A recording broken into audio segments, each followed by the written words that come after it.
Good morning, people. It is Thursday. No, it's not. Friday. You're on yesterday's document? No, I'm not. But when I click it at the top, it says Thursday. I come back out and I've gone back in again, and it says Thursday. So, sorry. Let's start again. Good morning, people. It is Friday, the 21st of June. Welcome to TDA, the day after, your favorite news platform and the home of popular culture, as defined by the culture. Obviously, the asylum's still running, so it's just me and Brent here. Big up yourself, though. Anybody you want to big up, Brent? Apparently, Mags seems to believe that Emmanuel will be in on Monday. But I don't know about that. You don't know? I don't know about that.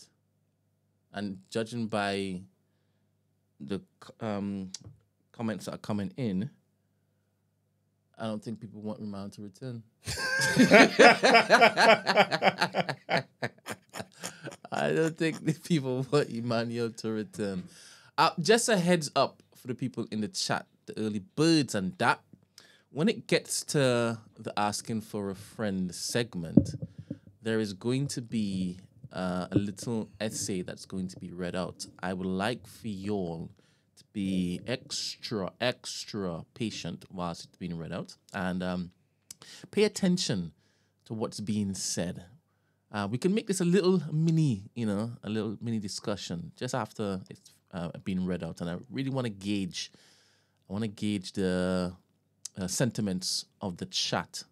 I'll put a poll up, and then we'll see what you guys think. But just pay attention when it is being read out. Thank you. I have a couple of things. Have we said hello? No. Oh, okay. It's your boy, Big Mags from the east side of the bridge. 6 foot. My intro? Yeah. I thought you meant hello to people in the chat. Yeah, they know it's me, man. I've been here all week moving crazy, man. Big Marks from the east side, 6 foot plus of pure temptation. Come on, have you shared the clips? What? Have you shared the clips? No, not yet. Tell me some, Mags. I'm just curious. I saw them at like 11 o'clock at night. Why would I share them then? Just algorithms. What am I about to say? Oh. What am I about to say? You all added us up today. That's cool, man. That's cool. I don't want you to record the bit for the campaign with that stuff. I want you to at least have some TNB merch on. Okay. So can you do it today, but when you change out of Adidas? Okay, cool. Thank you very much. Question. Do you want TDA to thrive? Yes. Do you want TNB? These are rhetorical questions, but I already know the answers. Do you want TNB to thrive? Yes. Do you know that you are a mercurial asset to TNB? Yes. Do you know how much? It's impossible for you to know how much I value you, but do you know that I value you? Yes, sir. Do you know that I rate you very, very, very, very high in terms of the family in which it is I am part of? I'd like to think so. Okay. Now, I know that you are a builder, right? You've built many empires before, right? Some still stand today. And off the back of that particular empire, you're able to basically get workers to build another empire, right? You're a perennial empire builder. You know that, don't you? Yes, sir. Okay. Do you know what it takes to build something? Yep. All these little elements, they matter, right? Right? So we have a morning show that runs every single weekday morning, and you know we do because you're here running it, right? In order for other people to know that we're doing this daily, what needs to happen? I don't know. You're a builder. You should know this. What are you talking about? What are you talking about? Have to promote it. Oh my gosh. Bingo. You have to promote it. So when clips are made, right? When clips are made diligently, right? We got a team of one doing these clips tirelessly. Sometimes he goes to bed at 4 a.m. after his long day of work I mean, he has a wife. He has 3 kids. I'm talking about Babiale. Wife, 3 kids. He has to feed them. He has to make sure they're loved. Are you paying attention? Mm-hmm. They're loved. They're cared for, right? And then he has to come and do up clips, right? And sometimes the captions aren't the best, right? Sometimes the little pulled in, the little wording isn't the best, right? And that's my fault because I can offer him the dingers, right? But I let him go. I let him go because I'm like, you can do it, right? You can teach yourself. But when he does it and he creates the clips and he sends it to me and then I upload it, who is there sharing it?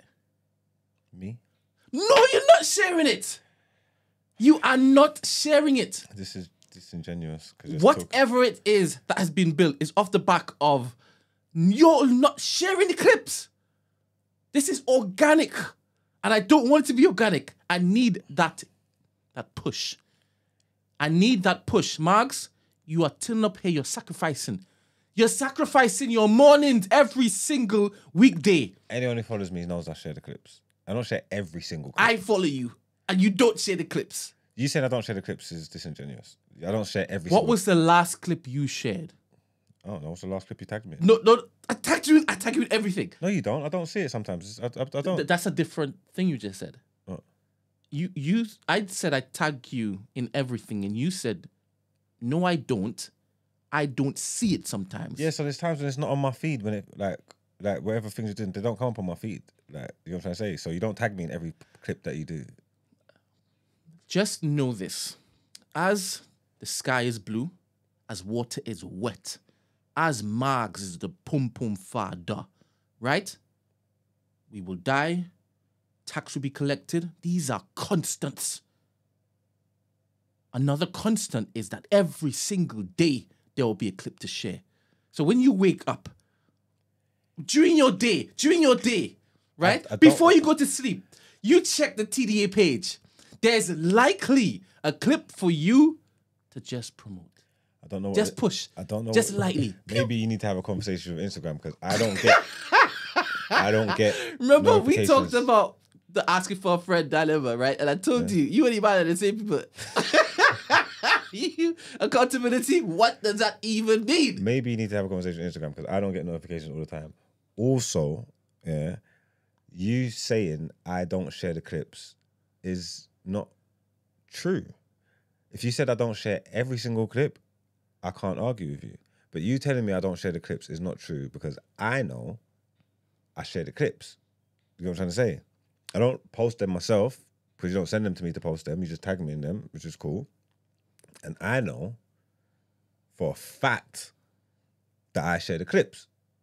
So I don't know where to go from it because I don't share every single clip. No, there's some clips that I don't share. Cool. On purpose? Huh? On purpose? Be honest. Are there ones that you don't want kind of pushed out because of how it makes you look? Listen, you got to... Wait, Marks, please, listen, focus on me. Stop looking at that particular phone, man. I thought you don't care about what nobody says. I want to see what's going on. What afterwards, man? Come on. You're creating content, bro.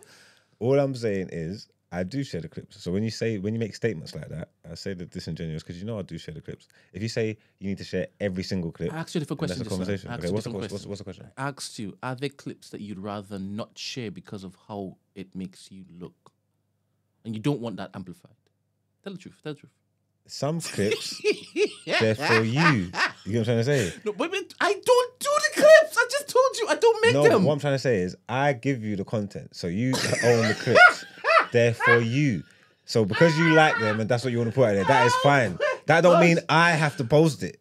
That's not what it means. You know what I'm trying to say? Regardless of anything I said, anything I do, whatever, I am allowed to pick and choose and curate what I want to put outside. The amount of power you have right now. Huh? See the amount of power you have right now. Oh no, but no, this is good. So no, what I'm trying to say is I'm allowed to pick and choose and curate what I want to put outside, innit?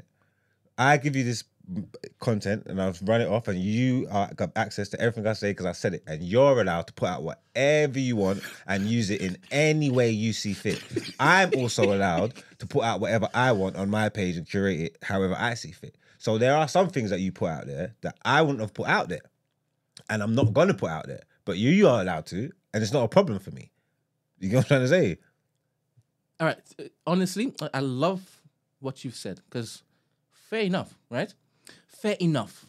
But now that you are a co-founder, right? Yeah. And this thing that we're building is intrinsically linked to complete, utter pathway, uninterrupted pathway towards middle and upper class. Yeah. Right? And you can see that pathway. Do you understand? Mm-hmm. What do you think you should be doing? If you've said, I sit here and I give you whatever content, like you can decide to do this annex, don't you think you should then tell me, Brent, the type of content I want to share and I will willfully share is this. So you can inform me so I can inform Babiel.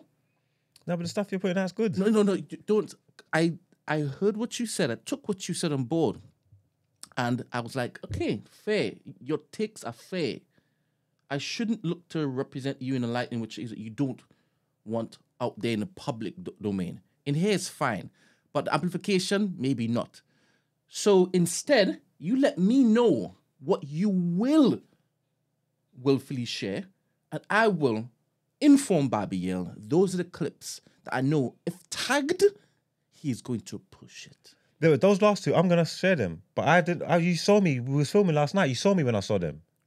Why would I post them now? Why would I post them then? You was with me. We was literally filming. You was with me. That was what, 11 o'clock at night. Why would I repost it then? Can I ask what that means? It could be valid. What does that mean? What do you mean? When you say why would I post them then? It was late at night. Like people was like the algorithm. It's not. You want maximum exposure. Isn't it like a 24-hour like window for it to stay up? Oh, when I put but you still can see my numbers. You get bigger hits at certain times. So you basically are doing it tactically so that it gets as much publication as possible, as much promotion as possible. Is that what you're saying? Yeah. That's what you always do? I had every intention of posting those things. Why would I do it at 11 o'clock at night? I'm going to do it when... Yeah, when it's you've made me a believer and you've made me a happy man. On this Friday, this sunny Friday, you've made me a happy man. Thank you very much. Yeah, but I don't know. But I don't post nothing at 11 o'clock at night anyway. You know my shit goes off in the morning and gets hot. Like, you know how I roll. Can I ask a question? What? Right. So I saw your stories yesterday, innit? During the time in which it is, I had posted it, and between the time you had come to the studio and then started talking to me about what I put up, I saw your stories. So you were active on your Instagram. But yesterday? Yeah, you had stories up. It was posted from the morning. My friend, it wasn't just the morning you had up. Why? What else did I have? Tell me. I can't remember. Look, because it'll be 24 hours from the evening. They'll still be there. Nope, nothing there. So if I'd done it in the evening in the times that you're saying, it'll still be there because it's 24 hours cycle. There? No, nothing there. I apologize. Just what I posted just 47 minutes ago. I lied just now. I lied, but I apologize. I thought it would have been time. I don't post. It would have been posts. I'm active on socials in the morning. Mm. And earlier, and maybe sometimes throughout the day I might, but I'm not. Sorry for lying on your name. I don't know why I did that. I didn't have to do that. I just thought it would have been a. Okay, never mind. Yeah, man, I got you, man. How come you like your name disparaged like this? How come? Yeah, man. Like. Oh man, I don't care. But you care sometimes. When do I care? But when you are actively pursuing something, right? And you and you don't and you don't want that disrupted. Because that might scupper things in the present. Oh my gosh! I can't wait. I can't wait. I'm so impatient for everything to be up and running because there's going to be so much fun to be had. So much fun. Too much fun to be had. And it will be sticking it to the man. You understand? That's the most fun I'll be having. Sticking it to the man. That's the most important. Creating stories is creating stories, right?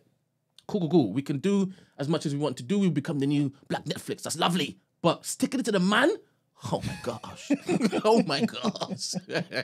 Oh my gosh. Anyway, I have a couple of things to show you in the intro. I want your take on it. All right, cool. First of all, can you read the Spotify comments? Let's go. Yeah, they said a bus case, Brent. Yeah, you did. Look, I said, I said I converted. I'm converted. You did. Here's some Spotify comments. Curtis Jackson says, this show, without the disciplinarians that are Eman and Esther, is something else completely. Rename it, because when it's just used to, it's really just no behaviour and conspiracy theories with Margs and Brent. What you got to say about that? What you got to say about that? That's not true. It's not true. It's not true. It's not true at all. At all. The thing is, this was never created for it to just be myself and Marks. People need holidays. Do you understand?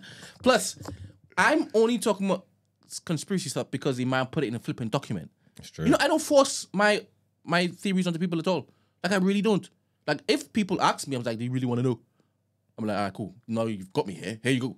But outside of that, I don't force it onto people. Like, really. And I can live long in both sides of my mind. Do you understand? I could enjoy the present so much. I haven't explored the world yet. And there's so much to basically enjoy in the world, right? And just how people are. They're their own little universe. I can get lost in that itself. But history is also important to me, right? And how it's been bastardized is also important to me. And I watch a lot of stuff. I read up on a lot of stuff. So I'm like, here's what I read. Not, here's what I think is true. Well, I do say that after I kind of, wait up. But it's only when I'm asked. I don't force it onto people. True. Yeah. But anyway. And I'm the same every day. So the only difference is now there's no one else to cut the cameras to. So. All right. Elizabeth said, if your partner tells you they were tempted and didn't act on it and was open enough to tell you, that's a good thing and an opportunity to work on the relationship to make sure it doesn't happen again. 1 second. If your partner tells you that they were tempted and didn't act on it and was open enough to tell you, that's a good thing and an opportunity to work on a relationship to make sure it doesn't happen again. No, you want it to happen again because it won't be the last time they'll be tempted, but you need to make sure they don't act on it. Temptation is temptation. Everybody faces it. Some people just don't give into it. You know what I'm trying to say? So I don't know what kind of conversation you're going to have or what kind of work you're going to do to stop people's temptations.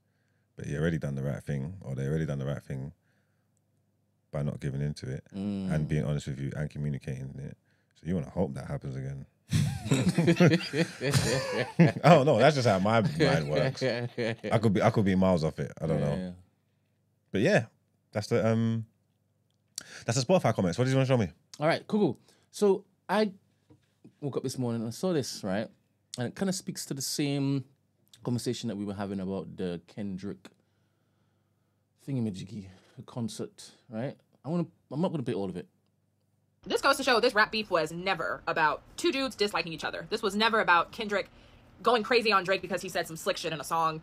Kendrick's hatred for Drake runs so deep because it's not just about Drake. He hates everything that Drake stands for, everything that Drake is. And in an ideal world, if hip-hop was protected and gatekept the way that it should have been, and if hip-hop hadn't been turned into this mainstream, commodified, hot mess of a genre that it is right now, an artist like Drake wouldn't exist. And he certainly wouldn't be regarded as one of the leaders of the genre. Y'all gotta remember, through this whole beef, one of the biggest and valid critiques that Kendrick has had for Drake is that he interacts with hip-hop in a way that a colonizer would. He's just here to stack his own coins. He's not here to build, uplift, or really create anything with any true artistic integrity. The dude is not from here. He has literally come here and cosplays as the people that are on stage. Do y'all realize that? The people that are on stage are living the life that Drake and other corporate manufactured artists are pretending and cosplaying to live in their videos and in their concerts and all the things. And it's... I think that's fair.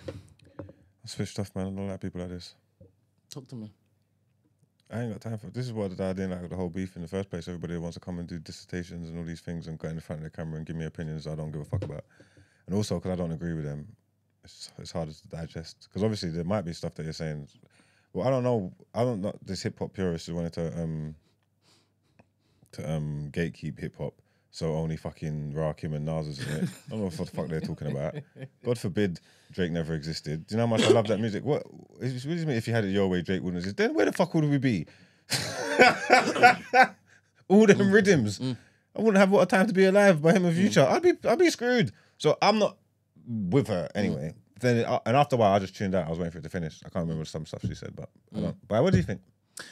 I think it's a bit cheeky, and I don't know what she meant by all the people on stage actually live the life that Drake is cosplaying. They were bangers on stage, right? Gang members and stuff. Is she glorifying this? And the same people that she wants only to make hip hop, they're killing people, moving drugs around. Do you understand? But they're authentic. Do you understand? I don't get it. I don't get it.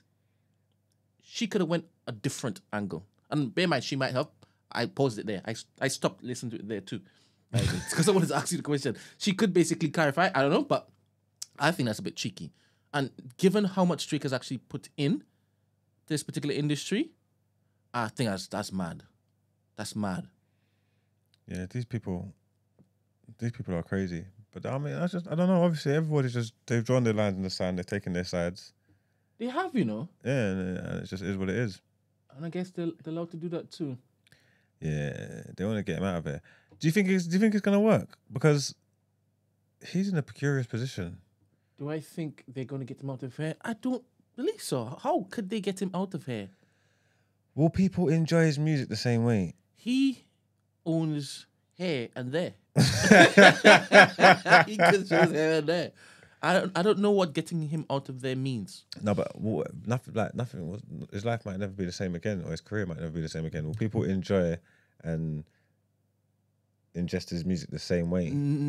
I don't believe so until it changes. For example, when I don't know if this is a false equivalence. When Chris Brown beat up Rihanna, right? Right afterwards, nobody wanted to basically be seen talking about him and enjoying his music, this and X, and time went on, and what's happened now? He's selling out shows and stuff, right? Yeah. I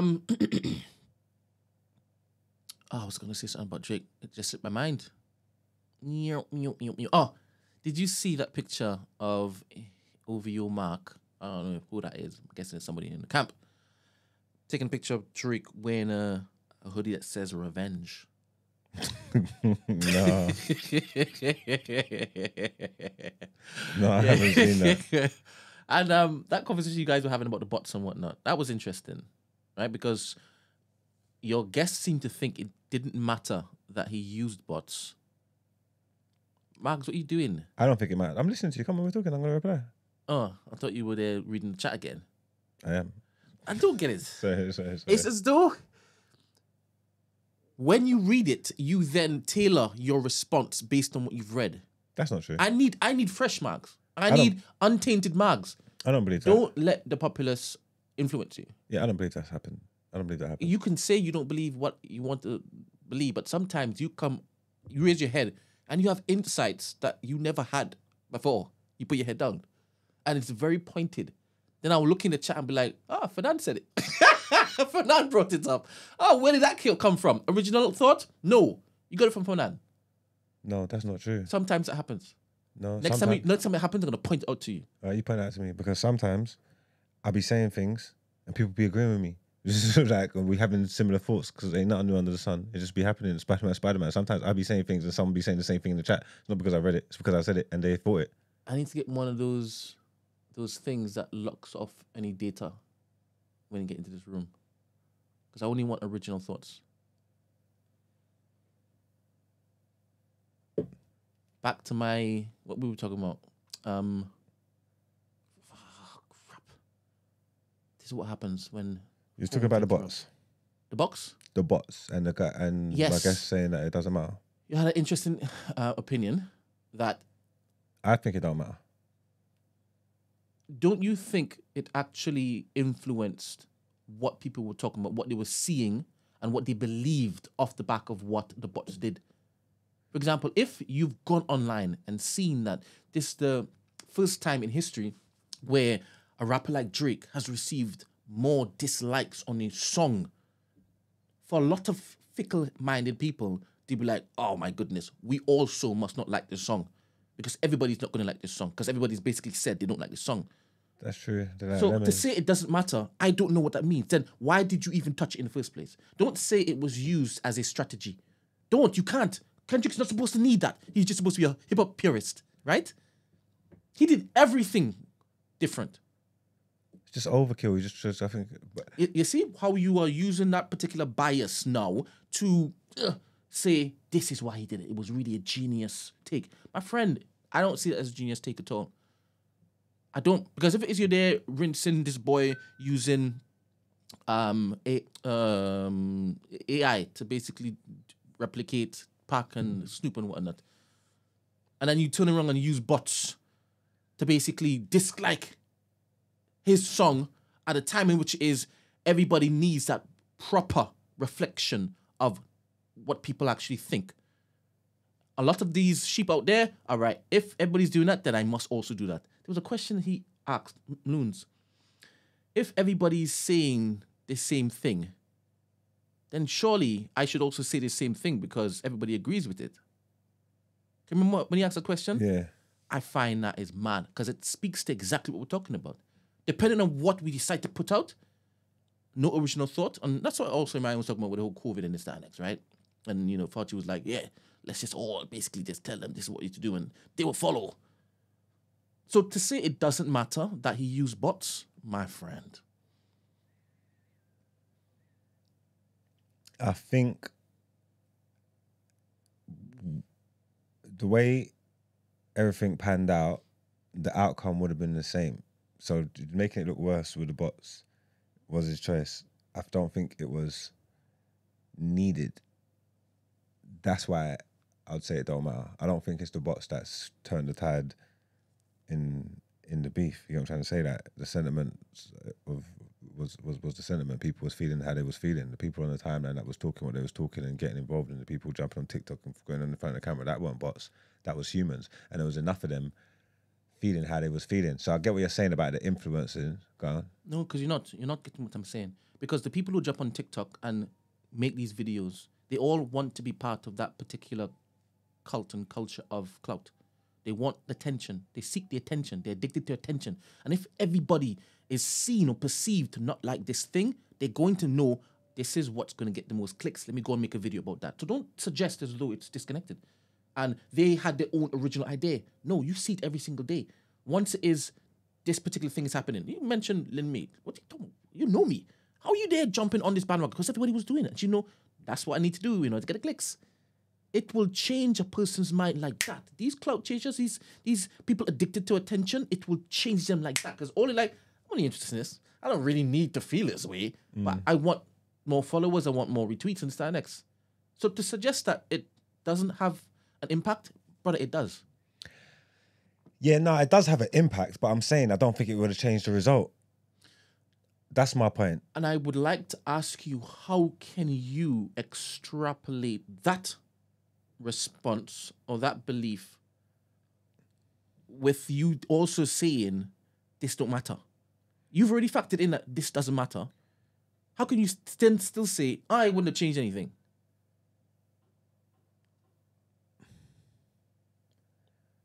Because I was having human interactions with people, and I get what you're saying. Well, I can't prove what influenced them, whether it was the bots or not, or the dislikes or not. But the people that I was seeing and the way that they was feeling regarding the music, it was the music, the fact that they already harbour hate for my man and wanting them out of there and all these kind of things. These stuff were real things that people were feeling and people were expressing at the time. You know what I'm trying to say? And they was doing this kind of stuff with glee. So I witnessed enough people like doing it like off the rip. Like, you know what I'm trying to say? Like, getting involved and piling on and the witch hunt. I saw them outside the yard with the pitchforks. Like, I saw it. Like, you know what I'm trying to say? Like, this is why in my mind, it's like they couldn't wait to get this shit off. Okay, you know what I'm trying to say? There were so many people that was quiet that didn't want to say nothing because it's like what you're saying. When you go against the grain, sometimes you're seen as a hater. or whatever it may be, when something's popular and people like it, even if it's not good, but if everybody's championing it and you come and say your opinion, oh, I don't like this, you sound like a hater. Do you know what I'm trying to say? And there's a lot of people that have probably felt certain ways about Drake and his music and his personality and his character and felt like they couldn't speak up because he was popular, and they'll just get chastised and being called a hater and all that. So once this opportunity came, yeah, once Kendrick was going at him and this came and he gave these people a voice, they couldn't wait to jump on and tell you everything how they've ever felt about this guy. You know what I'm trying to say? And I saw that, and people was feeling that, and they was doing that in real life. Not even just the internet, and going around places and having conversations with people, phone conversations, real life conversations, things that was going on at the time. I saw enough of it to know that this had real legs, that this is a real thing, like they was on him. So that's why in my mind, the bots giving him the dislikes and videos, I get what you're saying, because that's definitely influences people and it would have helped pile, but it was just a pile-on, if that makes sense. It was just vicious, innit? It was just a pile-on. I don't think it would have changed the end result. This dude it was an uphill battle from Jump Street, regardless of the bots and all that. That's just the way it looked to me when it was the way it was playing out, innit?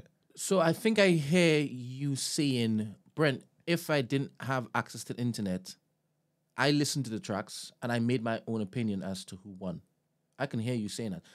If I hear you saying I spoke to my brethren who also, like, they didn't win on the internet like that, and they all said this, that, next, I could hear that, right? But when you know that in order for the masses to go to Spotify or to YouTube to run something up, they have to basically hear about it. And if the bots, and the main purpose of the bots, and it's not just during a rap beef, it's also during election time, is to create that illusion that something is what it isn't. Because they know that off the back of that, it will encourage other people to basically go along with it. That's what Facebook was doing during election time. That's what Twitter was doing during COVID time. You have examples, case studies all across history for as long as social media has been popping, right? That's why it's so dangerous. So the amount of streams that track on Spotify, and the records that it broke, 120%. It's also to do with the manipulation of those particular views and the actions related to those views. Yeah, no, definitely. But yeah, no, 100%. You're not wrong. I agree with you. It's just my mindset is like, I don't know how many billion views, streams the song's got. But in my mind, I'm saying, just throwing random numbers out there anyway, if it's got 1.5 billion streams, yeah, I'm saying take the bots off there, it's got 1 billion streams. You know what I'm saying? I understand your argument. And also, I need people to understand also, right? I'm not suggesting that he himself, Drake, hasn't been using bots to get to where he is. Yeah. I'm not saying, because if that method is known and he's pointed it out, 100%, their own people have been using it for their own benefit for a long time. So I'm not even saying only Kendrick has done this in this particular time.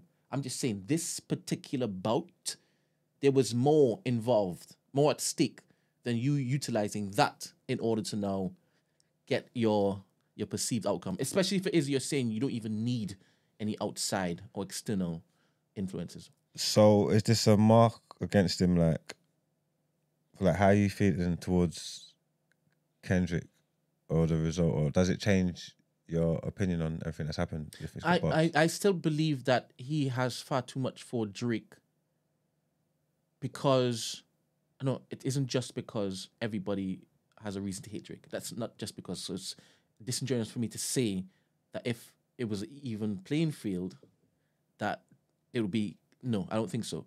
I do believe that a lot of the stuff that Drake put out was erroneously kind of just disregarded because of the bias and the hatred.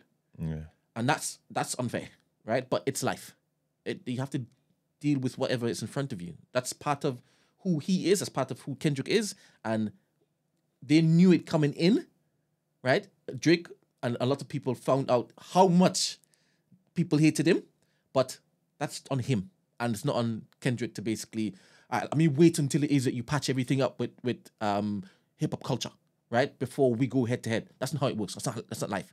So we fought on the ground in which it is that you have basically nurtured and created, and you lost, and that's how it is. So right now, 100%, Kendrick is up, but how people are running around saying he did it clean, and he did it without any disconnect. That no. Put on the record, because remember, you always there saying Drake doesn't write this, that, and the next. Drake's using these particular things to get a head up, right? So put that on the record too, that you use bots in order to basically fake numbers. Because for the purists, for the ones who were saying, Nas would never do that, he just rely on such and such. My friend, put that on his record. Put that on his sheet. That needs to be there. That's what I'm saying. It's as a stain. To be honest, for the Ramsey screaming, he's the purest, he's the best that ever did it, that needs to be on your sheet. It needs to be there. The fact that you keep on saying, the 22 against 1, it's 22 writers on Drake's side. You'll be screaming that. You be screaming that. So also scream, Kendrick used bots to get ahead. But when we talk about Man City and Arsenal, and the unfair advantage, you gotta put it on this sheet, bro. Those trophies have to come with receipts. This is what happened. Give me context. Don't put the context. It's important for historians down the line. I heard that. You get me? It is important. All right. Finally, we did something wrong yesterday. What did we do yesterday? In fact, I did something wrong. Me take accountability. I did something wrong yesterday. Remember this? Yeah. Remember this? Why are you doing this for? I'll tell you. Okay. Remember this? Yeah. The one that you were like, oh my goodness, why did I do that? I'm here to relieve the burden from your shoulders. Okay. Talk to me. That's not the fella. That's not him. These are examples Of what she likes. of what she likes. These are examples of what she... Because this is too clean. It's too clean. Yeah. Do you understand? It's a nice picture. These are examples of what she likes. Okay, that was confusing me a little bit because I'm saying like, what's wrong? Remember I was saying, what's wrong with this? This is clean drip. Yeah. So he's not, okay. So, babe, I am sorry. It makes more sense now. She's like, he's got Air Forces in Africa on his leg, and he said he wants more. He said he wants more. Oh, this guy's cooked.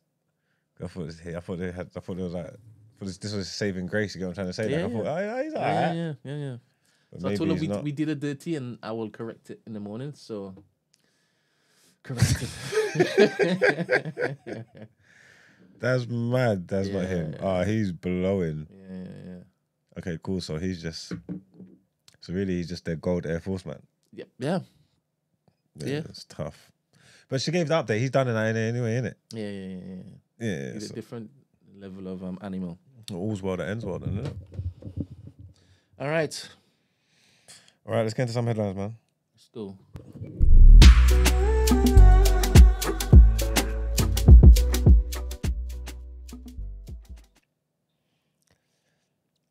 So, our first headline is about Rishi Sunak being incredibly angry over alleged election betting. Rishi Sunak has said he was incredibly angry to learn of allegations that Tory insiders were betting on the election and promised to boot out anyone found to have broken gambling laws. 4 people linked to the Prime Minister are alleged to have bet on the timing of the general election, including the Conservative Party's Director of Campaigning, Tony Lee, and the police officer in Mr Sunak's close protection team. 2 Tory election candidates, Laura Saunders and Craig Williams, have confirmed they were being looked into by the Gambling Commission. Asked about the cases at special election edition of BBC's Question Time, Mr Sunak said he was incredibly angry to learn of these allegations. Speaking to the audience, he said, "It's a really serious matter. It's right that they were being investigated properly by the relevant law enforcement authorities." Our next headline is about special forces had veto on Afghanistan troops. What's this? The government has admitted misleading Parliament in its response to a BBC report about former Afghan special forces being denied entry to the UK. BBC Panorama reported in February that UK special forces had vetoed resettlement applications from Afghan commandos known as the Triples, who had fought alongside the SAS. The veto was controversial because it gave UK special forces decision-making power at a time when Afghan commandos were potential witnesses to a war crimes inquiry investigating SAS. Former members of the elite regiment said that was a clear conflict of interest, saying it could stop members of the Triples giving evidence by keeping them out of the country. The BBC report promoted the Shadow Armed Forces Minister, Luke Pollard, to write to the Ministry of Defence in February to ask whether UK Special Forces did have a veto over Triples applications. An MOD minister responded, addressing the point you raised on a veto, I can confirm that no such mechanism exists or has existed for any government department or government body. Now, separately, the former SNP defence spokesman, Stuart MacDonald, submitted a question in Parliament and was also told UK Special Forces had never had a veto over such applications. The denial suggests the BBC reporting was inaccurate. But Mr MacDonald received a letter this week from Defence Minister Andrew Morrison informing him that an error has been identified in the parliamentary question response provided to you on the 22nd of March 2024. And our last headline of this segment says, teenagers who refuse national service could forfeit driving licence.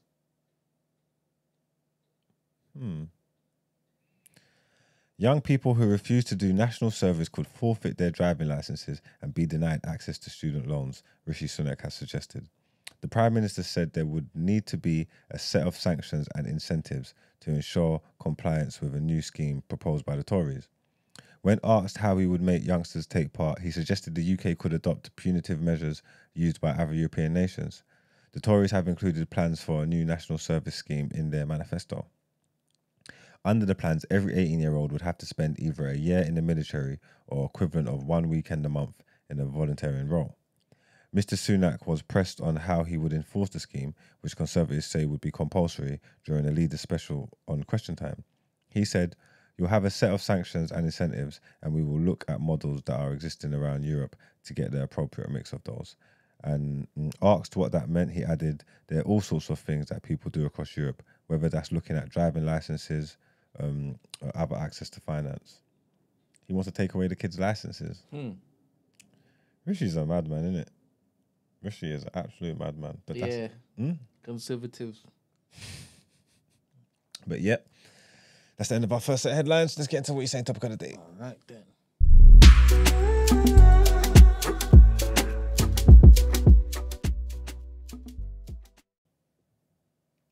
So, what you're saying, topic of the day. This says, do the younger gen of ethnic minorities have the right opinion about conscription? Play the video, please. Brent? All right.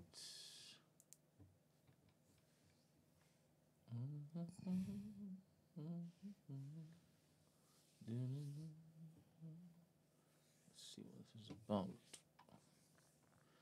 Finding out in real time. Sunak tells you that you're going to war. What are you going to tell him? Yeah. He's tapped. He's tapped. Man got a Bible here to pray that I'm safe. And I'm coming back to Nigeria. No more. Tell him. First of all, I'll tell him to look at his family. Yeah. Ask himself if it's worth losing his own life, trying to send me to war. And then send him to war. You really think I'm dying for a country? Say nothing. Crazy. No. Then you play Warzone and Fortnite and stuff. Yeah, but it's different though. Warzone, like, it's like controls and that. So it's easy, but I'm not doing it in real life though. If you knocks on my door and told me that I'm going to war, he's like, you're going to war right now. I'm going, bro. You know what it is? I love tube so much, innit? Imagine if nobody goes, there's gonna be no more tube, bro. So it's like, I have to go in it. But then, like, when I go there, I'm not gonna be fighting, bro. You're not gonna be fighting. What are you gonna be doing? I'm gonna be snapping it, like, bro. Snapping what? What does that mean?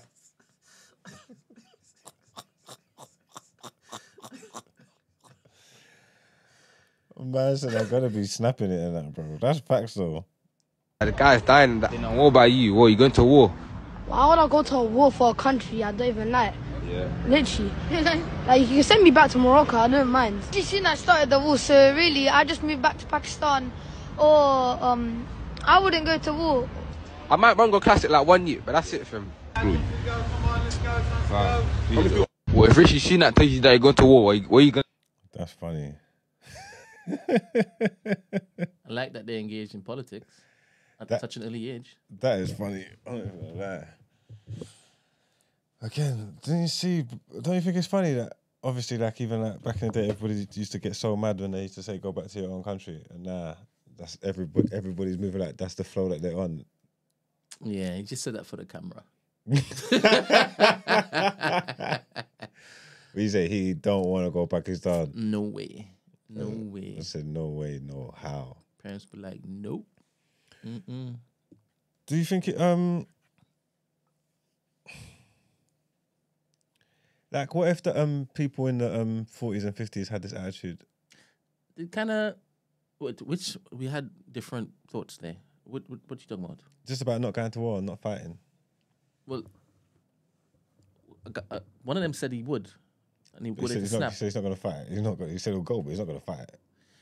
And back in the 40s and 50s, you had some people who didn't have a clue what they were actually going into. They were like, yeah, let's do it. No, they thought they was fighting for their country, innit? For freedom. Yeah. Like war that propaganda was crazy. Right. The propaganda was serious. It was crazy. But I'm saying these men answered the call. Yeah. I'm saying, and if they didn't, this setup that we got here might not be here. Yeah. Or might not be like this. You know what I'm trying to say? That this is why they always, even though people, we don't care about this, but this is why they always remember.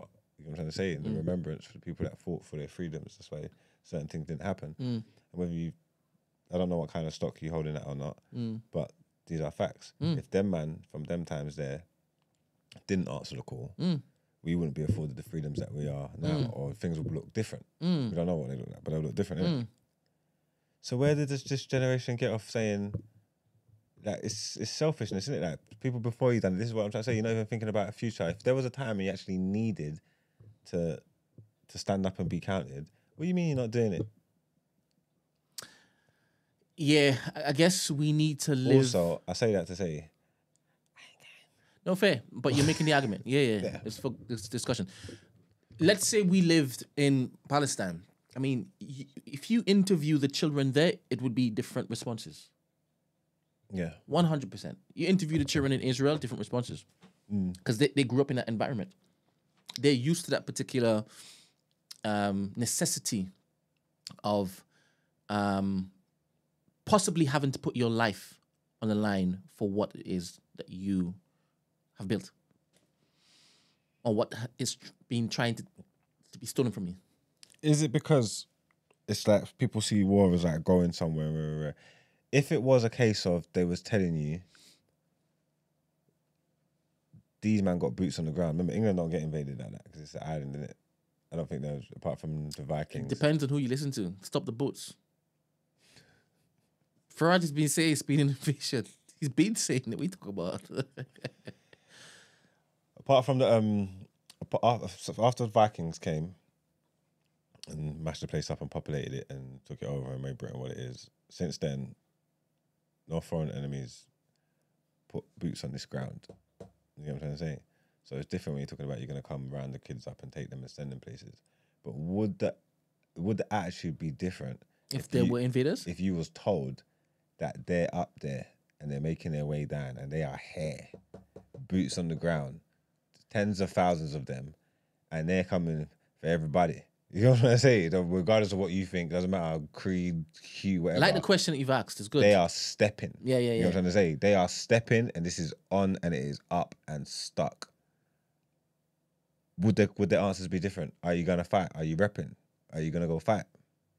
You mean, would the answers from them be different? No, I still think that guy from Pakistan would say, I'm going to go to Pakistan, and the guy from Morocco say, I'll go to Morocco. Well, they're just going to leave. No, but leaving is not an option. I'm saying you got to fight. Will you fight to defend yourself? I'm sorry, are you asking me the question, or are you asking it from these boys? I'm asking both. I'm asking, do you think they would change their mind? No, I don't think they would change their mind. Would it change your mind? 11? Okay, would it change your... 11? Would it change your mind?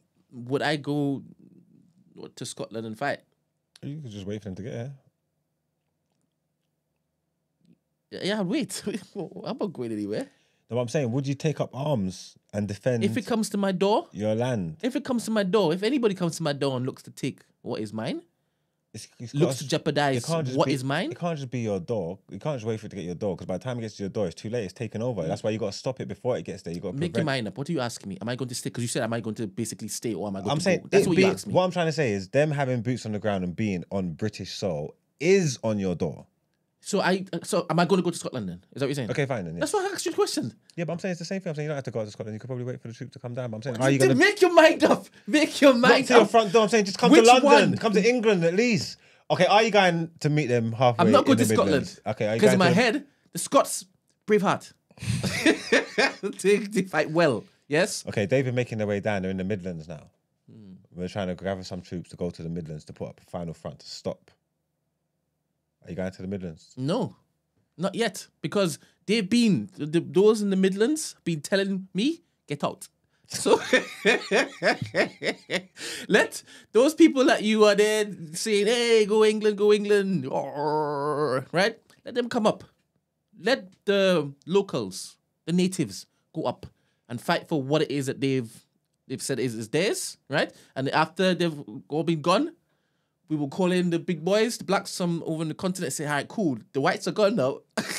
Let's get rid of these people and we can have England. We could say little Africa. It's a little Africa. You can't get reinforcements from the continent. If there's any blacks left, I believe that the blacks will answer the call, 100%. No, but in my story, you can't get... And we got bare ships. You can't get reinforcements. The ships from are the different. continent. It's No. just about everybody here. See, and this is what I'm trying to say. You are moving like Cersei. Go on. Huh? Go on. You didn't want to go to the north to stop the White Walkers. You're Yeah. worried about your own things, but you are worried about the wrong things. Yeah, the yeah. right thing, the sensible thing would do to gather your forces, things to go and stop the real threat. Yeah. You know what I'm trying to say? Yeah, yeah. And she's just lucky that it panned out how it did. Yeah. Because if it didn't, they all would have been screwed. Yeah.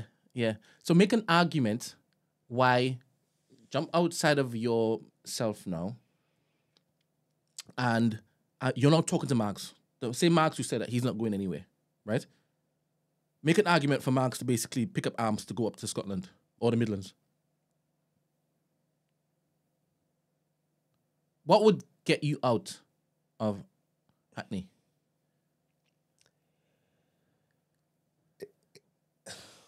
I'm telling you the truth. I'm on smoke. Like, I don't when you're far removed from things, it's easy to have the attitude. Why am I going over to a foreign land to go and fight and kill people that didn't do nothing, and strangers and stuff like that? Like, I'm not doing all that. Like, I ain't got no time for that. But in any scenario, if these men had boots on the ground and I'm at risk, I'm on votes. I'm ready to go. What are you doing there? Like, that's just... I'm on volts. I'm just saying, like, what are you doing there? Because I'm at risk. You know what I'm trying to say? And obviously, you can just sit back and wait for everybody else to do it. But I ain't got no faith in people. If you want something done, do it yourself. You know what I'm trying to say? Yeah. I'll go and repel the forces. Yeah. Cool. I'm on the King Arthur thing.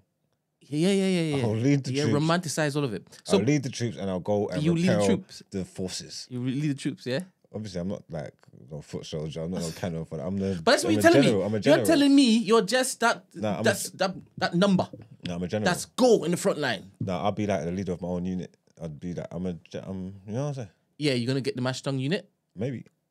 Do you think? Galvanize the troops. Honestly, do you think that the skill set that the youngers and the olders have, learned over the years, just surviving within the inner war zone, right, would have them in good stead? 100%. Why do you say that? Because it's not your first rodeo, isn't it? Have you been in shootouts and shit before? You know the lay of the land. You know what I'm trying to say? You know strangers to automatic weapons. You got this. It's calm. It's each and every day. I'm trying to say, if you can roll that and go and kill your black brothers for no reason, yeah, why can't you go and kill the enemy that's coming there to try and attack you? Why is they so different? What's the problem? One's more righteous. Yeah, fair. Now, that warfare on the ground is fought differently than it was when it was just a large spot of savannah and two armies were just running at each other. That was tough. If that was still the case, would you still sign up? What if it was like a Vikings thing? Yeah. Like axes and we got to go on that. Let's start with Vikings before we move on to guns. Go on. If I was good. But you need to learn how to like use the axe and stuff, right? Yeah, I suppose. But you can't do that in the space of a couple of weeks. Yeah, but if it was those times, I would have been privy to the thing. It's just like, it's gun times now, yeah, and I've got experience with guns. If it was axe times, me being me, I'd have experience with axes. So I'll be straight. But I'm trying to say, if I had the skill level, because that's what I always think about when I see the movies and stuff like that. Like, there's a lot of people that's going, they're just not cannon fodder because it's not cannons, but you know what I mean. Yeah. And them man are crazy because I don't understand. But then there's certain men who go into that field and they're skilled, innit? You know what I'm trying to say? That they do their thing. And I get why them man they go, because they're bad man. You know what I'm trying to say? That them man are wicked man. They're skilled. And I'm saying, if I'm of that elk, I'm straight. Let's go. Today's a great day to die a battle, man. Let's go. Go to Valhalla. Why not? I can get, if I'm prepared with anything in life, if I'm prepared, I'm cool. I know myself and I know my limits. You know what I'm trying to say? Like, if I'm not prepared, if this is above me, if I ain't got this covered, why the hell am I going to go and do that? I ain't going to go and do that. All right. So back now in 2024, where the world should know better, right? And you can see through the lies and the deception of those who want you to put your life and your family's welfare in jeopardy by going and fight for your country. Isn't that voice telling you, I'm not doing a goddamn thing for you? You're not my savior. You're not my God. Yeah, I suppose. But then also, if that was the case and it really mattered and that was your choice, then you just got to live with the consequences of your actions. And if you lose the war and then your livelihood's gone and thing because it pans out, then that's all on you as well, isn't it? Do you get what I mean?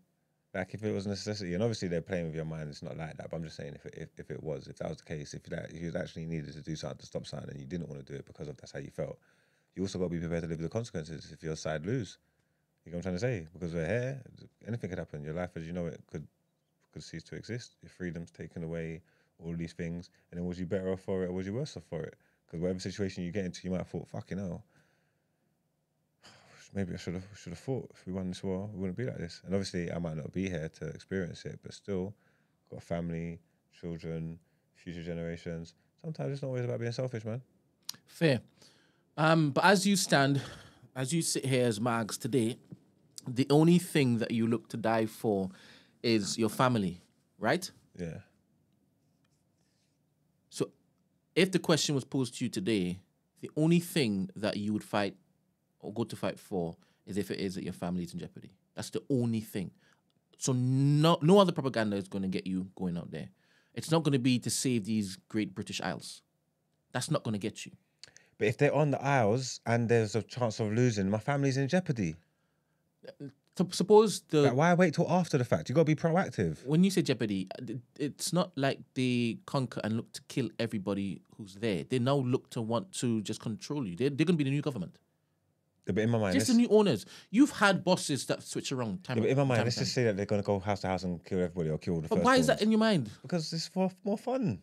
It's more jeopardy there. You know what I'm trying to say? Let's go put some jeopardy there. If we lose, they're going to come through and they kill all the firstborns. Fair. You know what I'm trying to say? Come on, man. Yeah. Well, of course, it can't be anything else if I'm asking you. Tell me something. You can kill a man, right? Potentially. I think everybody has the potential to do something that they would say, this is the last thing on my mind. I don't think I'd ever do it. I think that everybody has potential because they haven't yet been stress tested. Yeah. Right? So I think it's within everybody. But multiple, I'm not sure if it is that you've ever had to sit with the knowledge that you have just taken somebody's life. And then you add more, and then you add more, and then you add more. Do you think you have that particular disposition, temperament, where after a while it's numb? You compartmentalize it. You see it as they're not really human beings who have a soul or who have families, or they had a purpose before you cut it short. Can you detach yourself from that and become a serial murderer? Not murdering for murdering's sake, in wartime setting. Because it's nice that you said that because it's important. The distinction is important, right? Yeah. The act could be the same, but the context, one's a murder, one's self-defense, right? kind of, or whatever. Yeah. One's murder, one's not murder. What do you call it? What's the not murder? What do you call it? Well, soldiers that are Well, fighting. what do they call it? What in their heads? What? Because I believe when it is that you go to the army, it's not just a case of build your body up. You have to reconfigure your mind. Because you're not going to start doing something that you never kind of factored in all those times before you decide to say, I'm going to join the army. And now you're doing it on a regular. Their minds have changed forever now. Yeah. I wonder what that kind of training Yeah, is. it's tough, but some people, that's why they come out of the army with all PTSD kinds and of trauma stuff. and all that. You know what I'm trying to say? Yeah. Yeah, because it's tough, because it's not easy. In my mind, like, not for just senseless killing, I don't think that would make sense, because that means man's just like some type of, like, obviously man ain't no mass murderer, like, it's like devil business. Like, obviously that's going to weigh on you eventually, especially if it's just senseless and needless and you're just doing it for no reason, like for sport or whatever, that's crazy. But if I'm in like war settings and it's me versus them, I'll kill 10,000 of them. What's the fuck that got to do with me? Because they were coming for me. Like, you know what I'm trying to say? All is fair in love and war. This is the game. Like, this is the game. This is what I do. You know what I'm trying to say? I don't think all like, who was I gonna say? I don't know them Game of Thrones, man. You're not a Vikings, man, are you? But I'm trying to say, when these men are on the front I'm lines, not the Vikings, man. do you don't watch Vikings? Of course. Oh, he's know about Ragnar and them, man. Yeah. Yeah, I don't think Ragnar's at home. Gina afterwards. sees you as Ragnar Lothbrok. Yeah, she knows. Warlord things, isn't it? She knows, you get me? He licked his lips. Good. Yeah, I don't think Ragnar and that after a hard day's fighting on the field give a fuck about any of them niggas that you chopped down. No, but Mama, I told you it's different. The environment in which it is that you've grown up in and it's all you know. Your brain is wired differently. Your brain's wired differently. But it's after the fact now. You're coming from a civilized living to now having to have your mind think, okay, Viking now. Okay, I get what you're saying. I don't think that particular transition happens just smoothly. Yeah, I make you right. Someone from a different background, from a different life. And that's why I did ask you about 100% going to be super whole Hackney traumatizing. stuff, because where I sit and where you sit is completely different. Do you understand? We are sitting in the same thing, but we didn't come up with the same. Do you understand? So even your approach to this would be different than mine. Do you understand? You've had your liberty, like, in the balance for longer than I have, in that particular sense, that combat sense. Do you understand? And one would say you chose every single time to go there. I would never do that. I've got scars on me all over my body. I ain't got no scars at all. I've got gunshots. I've got no tattoos stuck on my stab scars. wounds. You have everything. That's why she calls you Ragnar. And that's why that's why it's not that much of a difference to the transition. If it was necessary, if I felt the need, you know what I'm trying to say, Fair. to protect myself, defend myself, it's like, Because you've been here before. it's like, all right, like, all right, cool, like, let's go. This is what it is. You know what I'm trying to say? I could, but that's why I had to make the scenario try and different just to try and feel the thing, because I'm with these youths. I'm on what these youths are on. I ain't going nowhere. Yeah.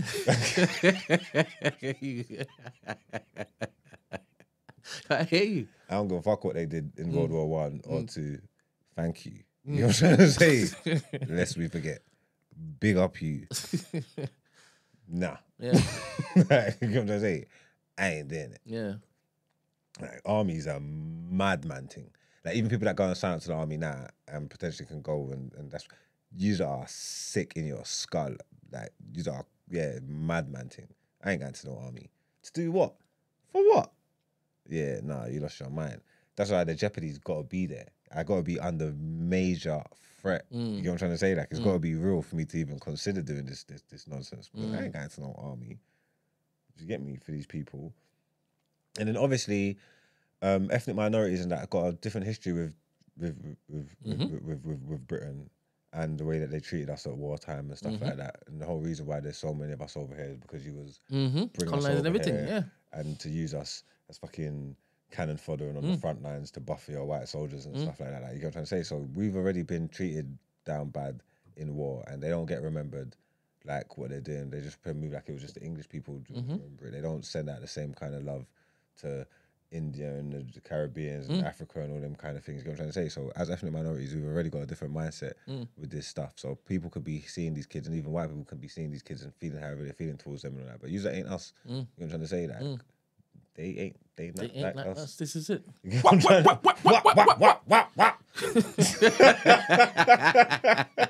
I liked how you also said that you love that because he really doesn't like Kendrick, right? Loons. Yeah, you can't stand it. Why?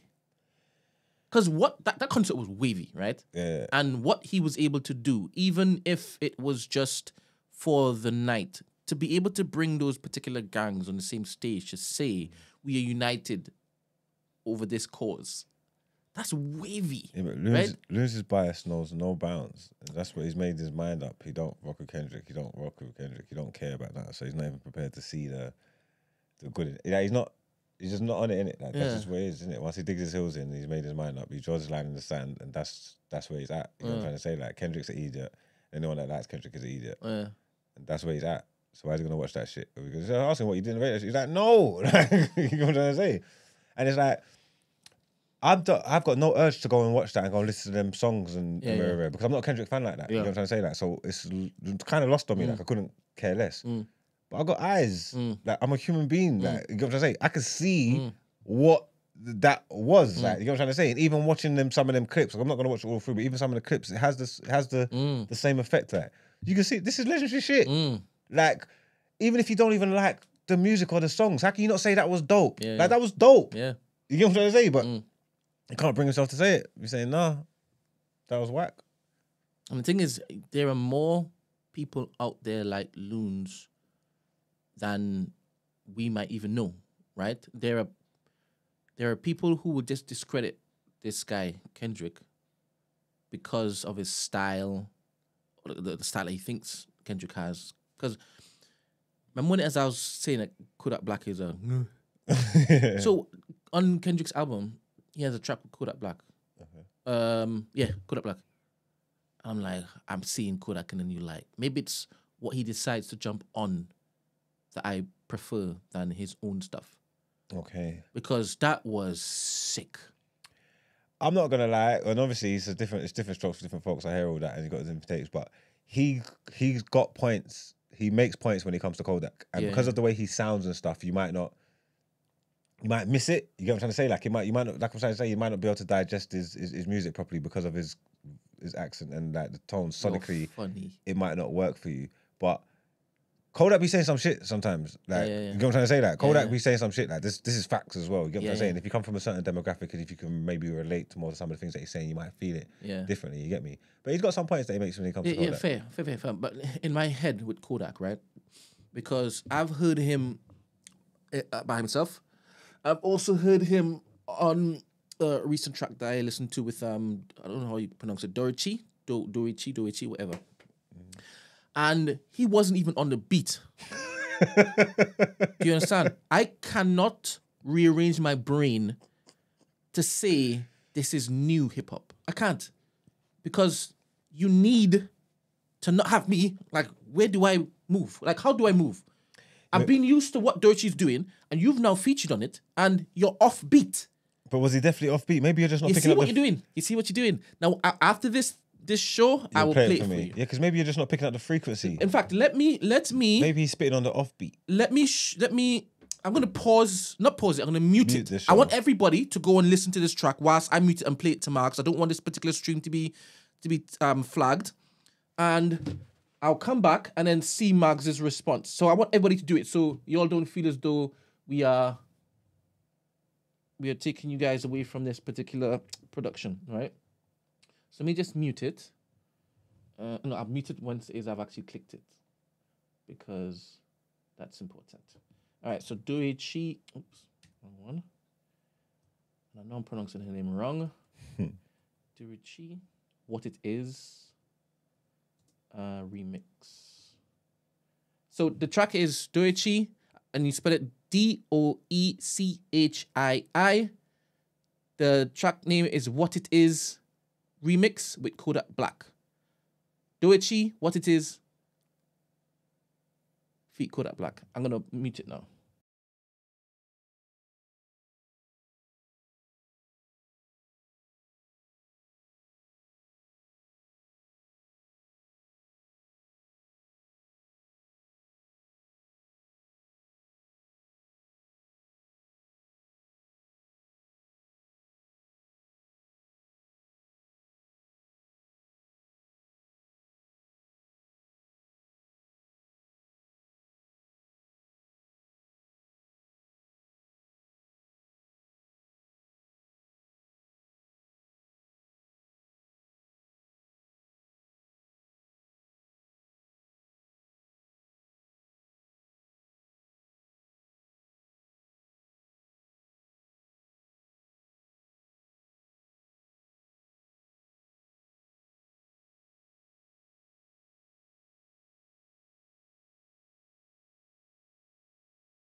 And we're back.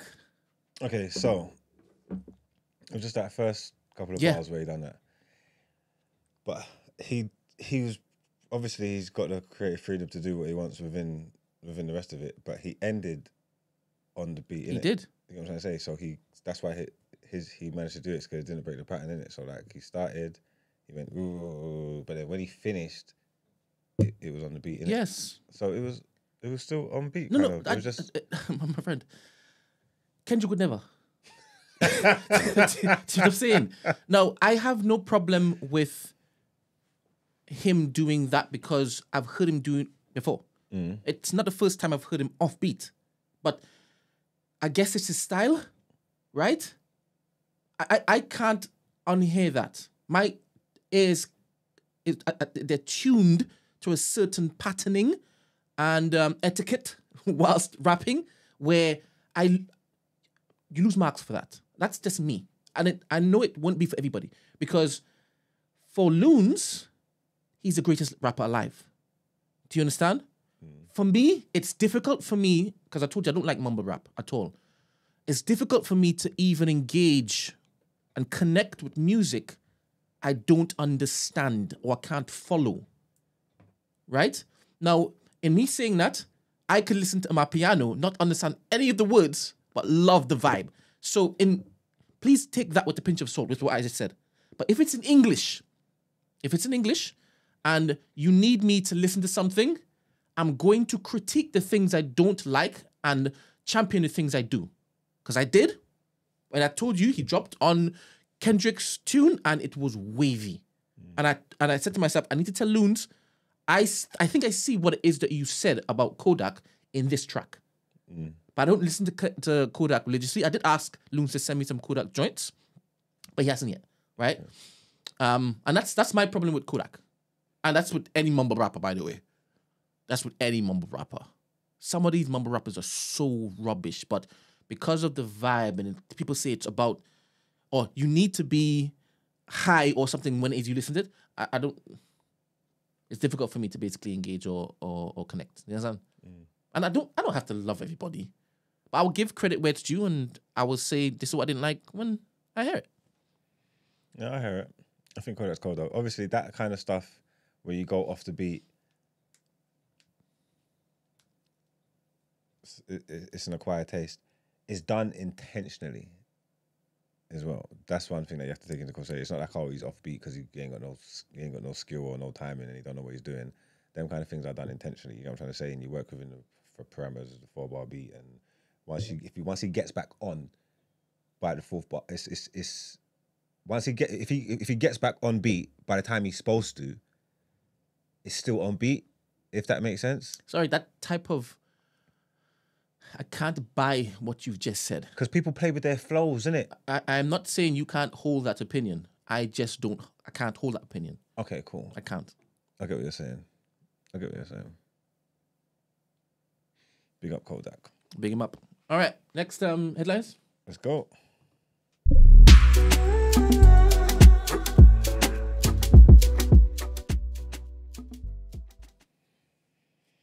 So, next headlines. Key oil project must count full climate impact. This is from the courts. The Supreme Court has ruled the local council should have considered the full climate impact of burning oil from new wells, a landmark decision which could put future UK oil and gas projects in question. Under planning law, the assumption has always been that only the impacts from constructing the wells and not the use of the final oil product should be considered. The case brought against Surrey County Council by Sarah Finch on behalf of the campaigners could threaten new UK fossil fuel projects. The council said it believed at the time it had followed planning law. The Supreme Court judges did not rule that Surrey County Council should reject the proposal for new oil wells, but that it should have considered the downstream emissions. While this precedent for taking emissions from products like oil into account does not stop new drilling, it is something companies will have to consider when looking at new projects. Today's judgment relates to the Horse Hill oil well in Surrey. The site was given planning permission to expand its operation in 2019, a decision that was challenged by Miss Finch on behalf of World Action Group. Trigger warning here, guys. Hundreds of Hajj pilgrims suspected dead as Mecca temperatures exceed 50 Celsius. Mecca. That is proper heat, man. Hundreds of pilgrims are suspected to have died as they completed the Hajj in the searing heat of Mecca in Saudi Arabia. Temperatures in recent days have sat in excess of 40 degrees Celsius in several areas of the country as more than 1 million Muslims descend on the holiest site in Islam, with 51 degrees recorded in Mecca on Monday. Many pilgrims, particularly older people, collapsed and required medical assistance because of the heat. Dozens were also reported to have died from sunstroke. Two officials who spoke to Associated Press on the condition of anonymity said that around 600 deaths had been confirmed at a medical complex in Mecca. Bloody hell. Saudi authorities have yet to provide a death tally during this year's Hajj. Deaths are not uncommon at the Hajj, which throughout its history has also been impacted by stampedes and epidemics. The fatalities among pilgrims this year included at least 41 Jordanians and 35 Tunisians, according to officials from both countries. Danielle says, enjoying the Marks and Brent show today. Well done for holding ground whilst everyone is on holiday. Don't worry, I'll be gone soon. Going soon, Danielle. I'm going soon. I'm out of here. He said, peace. Deuces. It's 21st. Yeah, it's about a month. Well, no, it's still a long way. It's about a month. Yeah. Don't let them know. Don't let them know. So they can book this. That's what I tuned in. Oh, you guys complaining for that order to return. Once it does, I beg you. Yeah, you're going to miss us when we're gone, man. But,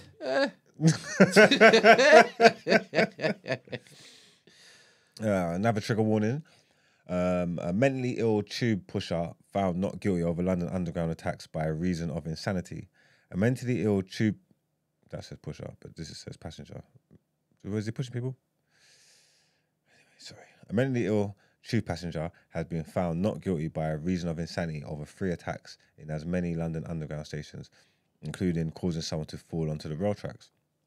Donovan Kenlin, 39, punched two passenger Samir Jawad at Baker Street Station and minutes later caused Angel Cambrero to fall on the tracks at Finchley Road, narrowly missing live rails. He then travelled to nearby West Hampstead Station. Sorry, guys. He then travelled to nearby West Hampstead Station where he struck a third man, Peter Acton, on the back of the head. Kenlin accepted that he was involved in attacks that occurred over 35 minutes, but denied the charges because he was suffering with active schizophrenia that caused him to falsely believe he was under threat.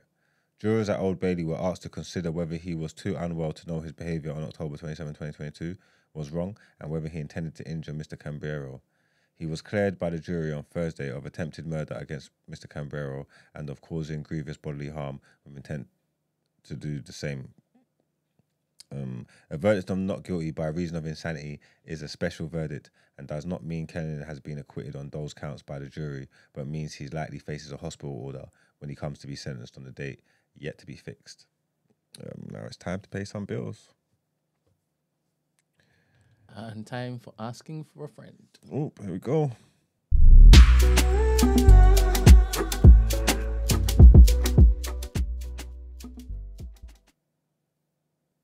Do you want to, are you going to preempt anything? Do you want to, you got a speech or so something? This is the moment we've all been waiting for. Drum rolls.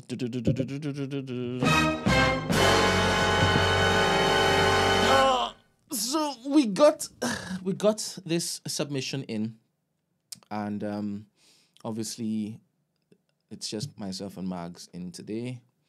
So as per usual, we are going to read it out, and yeah, like I said, I wanted everybody to pay attention to everything that is said, but please bear in mind, as a caveat, it's this person has decided to send in this particular essay.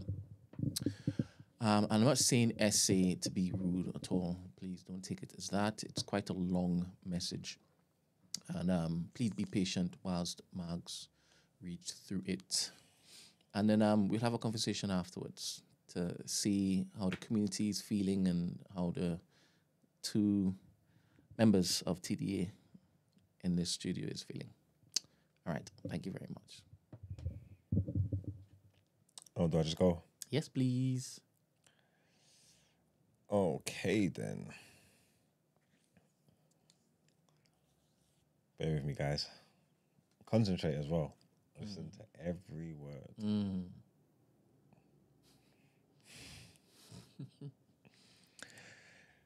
This is very long, LOL, but it's a dilemma nonetheless. I'm sorry I have been passive-aggressive when disagreeing with views on this platform. I usually send positive emails about shows I've loved and leave out criticism because that's not what I'm trying to put out to a platform that's doing its best.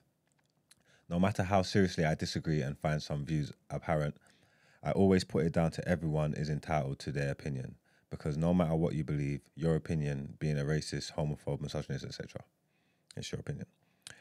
Go out there and do your thing, with the condition, hopefully it's away from me and I cannot infringe on my rights. And cannot infringe on my rights. Again, my rights, not my beliefs. As long as it does not infringe on the ways I can live my everyday life safely. You get me? I listen to this show, not because I agree with every single person. I've said it before, and I mean this in the most respectful way. Marx has some of the dumbest takes on serious things, but he also demonstrates nuance on other topics, depending on the day you get him on, I guess, and has demonstrated a base level of compassion on some topics, which has been surprising and heartening. I can handle all of this because ultimately I don't chill with people like Marx, and again, respectfully, I don't want to, but it's refreshing to hear overlaps in our respectful lanes, like his handling of the holiday situation the other day. Esther is my girl on a fair amount of issues, or at least I can always see where she's coming from, even in areas I disagree. That's not to say she too hasn't said what I believe to be dumb stuff, or doubled down on what I believe are wrong things, but that's the nature of people. It's questionable if you agree with someone 100% of the time on everything. I admire her resilience in some of the, and in some of the madness that gets presented to her and her ability to throw it back and keep it moving. Repeat that for Brent. I also hate what I've dubbed Weird Wednesday episodes, where you go out of the stratosphere with the topics, but it's part and parcel of your personality. No shade to Gina, including you in this list, and please, I really don't mean shade. I love it when you participate and have loved hearing more of you recently, especially when you impart your experiences. Our opinion lanes usually don't overlap, but you're cool peoples and don't ever appear to present extreme views that contribute to an overall greater harm. Now to the goddamn meat of my dilemma.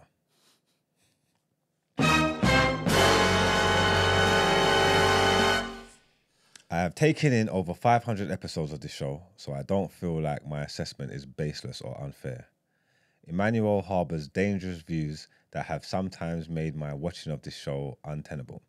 I've tried skipping, I've tried ignoring, but honestly, it sometimes feels unethical to continue supporting the show with his active role in it.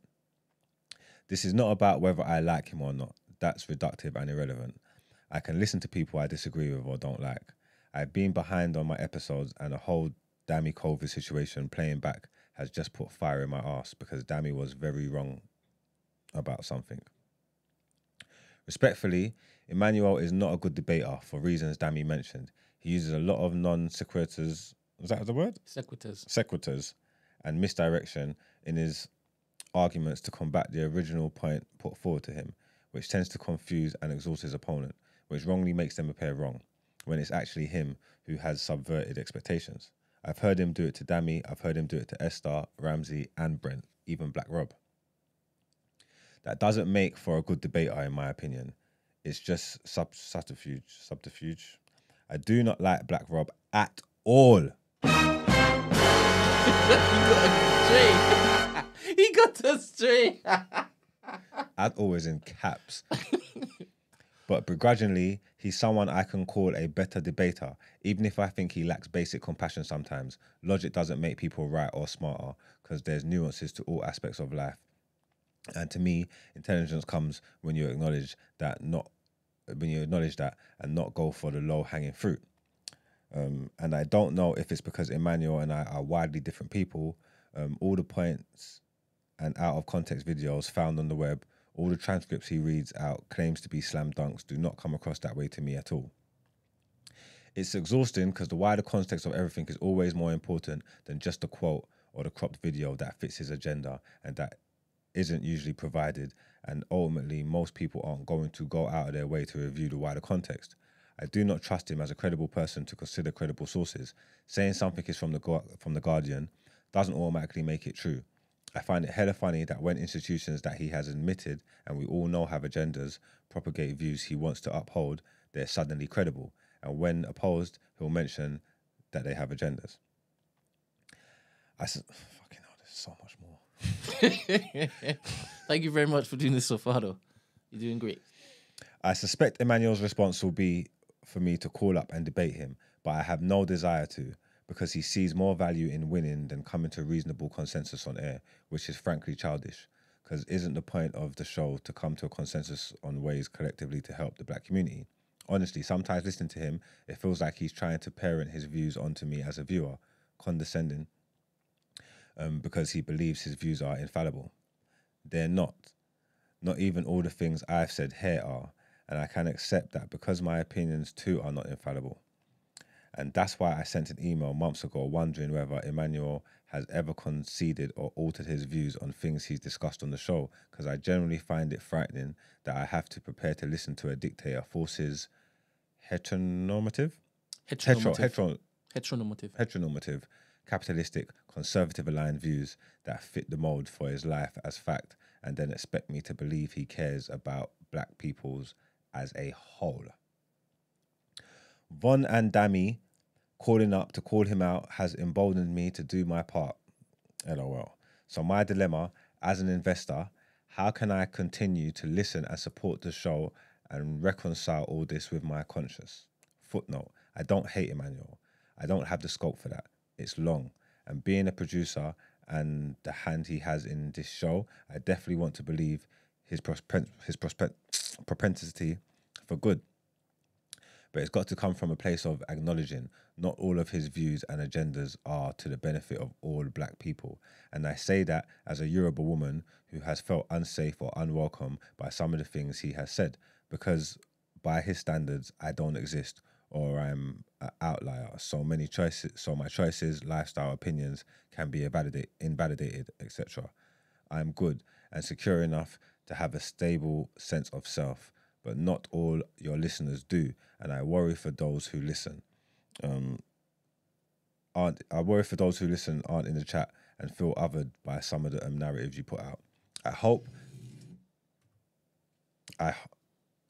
Sorry, man. I hope none of what I've said is taken in bad faith, because on most days I really do enjoy this show, and when the episodes are good, they're capable of positively impacting my mood and day. Now infrequent listener. That's it. All right, so I'm going to put a poll up. The question is, what do you feel about this entry, right? The first one I'm going to say is, I disagree with her about everything. Everything, right? That's including all the other members, right? So we'll see the super stands. The second one is, she's got great points about everyone. You see the theme so far? Everyone, okay. Next one is, a bit harsh. A bit harsh. And the last one, I'm going to put waiting for Iman's return. All right. So I purposely did that in a particular way, right? Cool. What's your first take from that? And bear in mind, the phone lines are open. This segment is for participation from the community too, right? You heard a lot today. Everybody was had a little bit said about them. She went around the room before she basically said what she thought about the pro-black activist, Melanin Jam-packed. All right. What's your first take? What were your first thoughts? Because you had the opportunity to read this beforehand, right? I gave you the opportunity to read it beforehand. So I said, would you like to read this, right? So what did you think first before you read it the second time?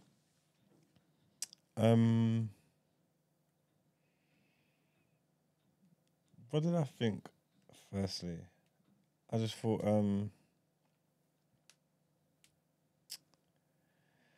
don't know, just thought it was good to hear her opinion, I guess. Is that really what you thought first off? Is that really what you thought first off? What do you think I thought first off? Wow. Wow, he's saying, do you really want me to say? What is this I said? My friend, I do. I'm asking for your initial response. I really want them to know what your initial response was. Because it goes to your character. It speaks to your character, right? Yeah.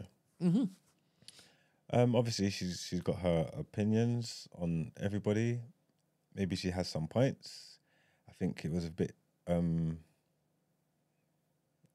don't know. I think just saying that she's definitely just onto Emmanuel. She just don't like him. So my initial response was, "Fuck this bitch." And I wish we had censors, but never mind. You asked me. I did ask for your original response. And then after I spoke to you, did you change your mind at all? Like, I feel like it seems a bit visceral. She's got. I hear where she's coming from. You know what I'm trying to say? I hear where she's coming from, and the fact that she feels like that, in my mind, the way my mind works and lower averages and numbers, is that there's going to be other people that feel like that. You know what I'm trying to say? So her voice and her opinion is appreciated and valid around here, and maybe have to take some things into consideration. Iman does have agendas that he likes to push, as we all do on the show. Yeah, as we all do. So, yeah, for real, just listen to her. That's not taking in bad faith. She's just giving her opinion, and I mean, it's her opinion. Her opinion can't be wrong. That's how she feels. Fair. Now, whether she's an investor or not, I see everybody who tunes in to TDA every day as stakeholders, right? It's just in different formats. Whether it is that you've bought shares or not, I still see your views as important. They're all valid because this is how you feel, right? And I love the people who actually call in and actually share their opinions with the wider public, right? And look to address certain topics or thoughts in real time. I really appreciate our callers, like really. When Demi called in, now Demi has obviously contributed before, and I love how he's measured, right? So I'll always have time for Demi. I'll always have time for people who I can see they have been patronizing us in different ways, and they do feel as though what we do here is important to their daily routine or their weekly routine. I always have time for people like that. It doesn't matter if it is you've invested or not. 100% you're a stakeholder. And I appreciate the fact that she also sent this in. Now, bear in mind, obviously it was anonymous, right? No, but in my head, now that she said she sent an email, I can tell who she is now because I remember that email. Okay. Do you understand? And that email was sent, I guess, with the thought that it was to me, right? And Iman didn't have access to it. I'm not sure if at the time she was even said, I'm not sure if Iman has access to this such and such, but has he ever da-da-da-da-da-da? So this is not I woke up one morning and this is what he was doing. She has tried, right? So I appreciate feedback. And I also believe that there are some people who believe every single last word that she says, but are still in the chat, still talking, still contributing, even calling up, right? But I guess for them, what he is doing isn't more important or powerful than the sum of everything else. Do you understand? But I can't also just say that would be the same for everybody else. And I can't even make it sound as though she's unable to do this thing that other people can do, right? Now, I would like everybody to listen to this, right? Emmanuel is a character on TDA.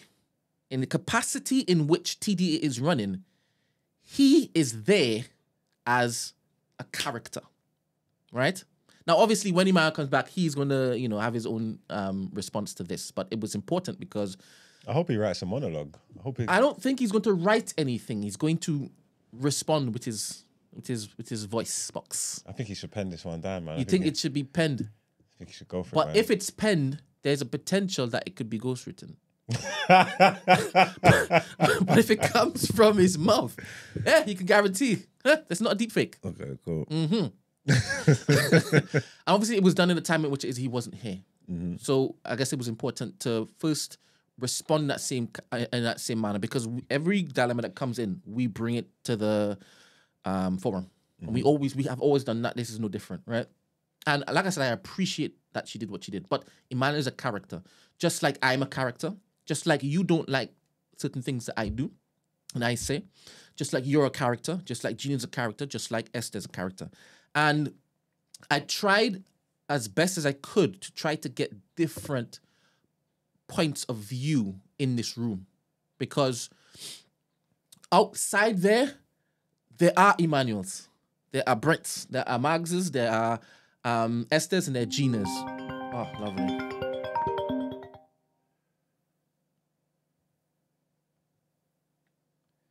Good morning. Morning. How are you? What's your name? Oh, Bathroom Diaries. Bathroom Diaries. What are your thoughts? My thoughts are, well, with TDA, I've been listening since you guys started, right? And I think that I come all the time, or I watch it all the time, because I'm genuinely interested in what you guys are actually saying, the news you're delivering, and the banter and the vibe and the connection.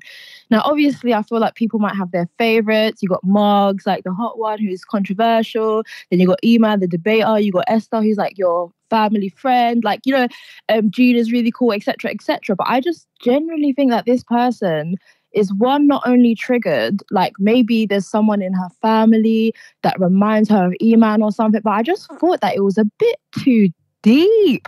Like, I'm like, I know you're like, she's obviously invested financially, whatever, great. And obviously it's important to have an opinion, but I just feel like you're too invested in the personalities. Like, it's okay to be a fan or it's okay to disagree with someone, but I'm thinking, like, honestly, to me, I'm just thinking it's not that deep, girl. Like, it's not that deep. Just enjoy what you guys bring to us, the entertainment, the information. But to be so heavily invested in someone's personality as if he's actually done something crazy, like, to me, it's just a bit wild. And I just feel like, ooh, like, because I'm in the comments as well sometimes. Well, a lot of the time, but sometimes I don't talk. But it's like everyone that kind of watches, I think, especially in the comments, we kind of have a similar like consensus. Like, some of us may disagree, but it doesn't seem toxic. And I feel like the person that wrote in is giving like toxic vibes a bit. Like, that's what I think anyway. Ooh, all right. Thank you very much. It's a bit toxic, yeah. Thank you very much for your contribution. Yeah, love that. Love that. Thank you very much. No problem. Have a great day, guys. Yeah, your feelings are valid. Thank you. Bye. All right. That was lovely. Continue calling in for is that you guys want to chime in.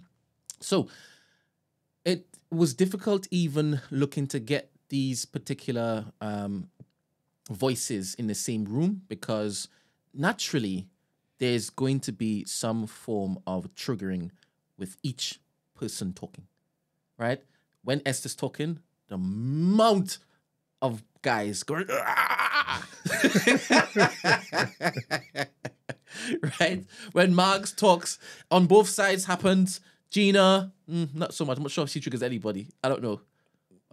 Tapping throats. She does trigger when she gets violent. Me, 100%, I know I trigger people, right? And Emmanuel, 100%, we know he triggers people. So there's always going to be that element of when I tune in, I am not going to like everything, right? What I want to make very, very clear, there needs to be a clear distinction. TDA is not TMB. TDA is one show on the network in which it is that we are building. There are going to be shows on the network that are completely alphabet. You know, you guys like to use alphabet all the time. Well, I'm a fan of the alphabet. Do you understand? They're going to have their representation, and there are going to be plenty of people who do not like that because what they're saying is triggering, how they live is triggering. That's cool. That's fine. There needs to be representation for every single subset of black. And this is what it is we're building with TNB. So I want to let you know, if you see that Emmanuel's producing this show, I need you to understand myself, Danielle, and Stephen, our views are not Emmanuel's views. You need to hear this. We control the ship. We are steering the ship.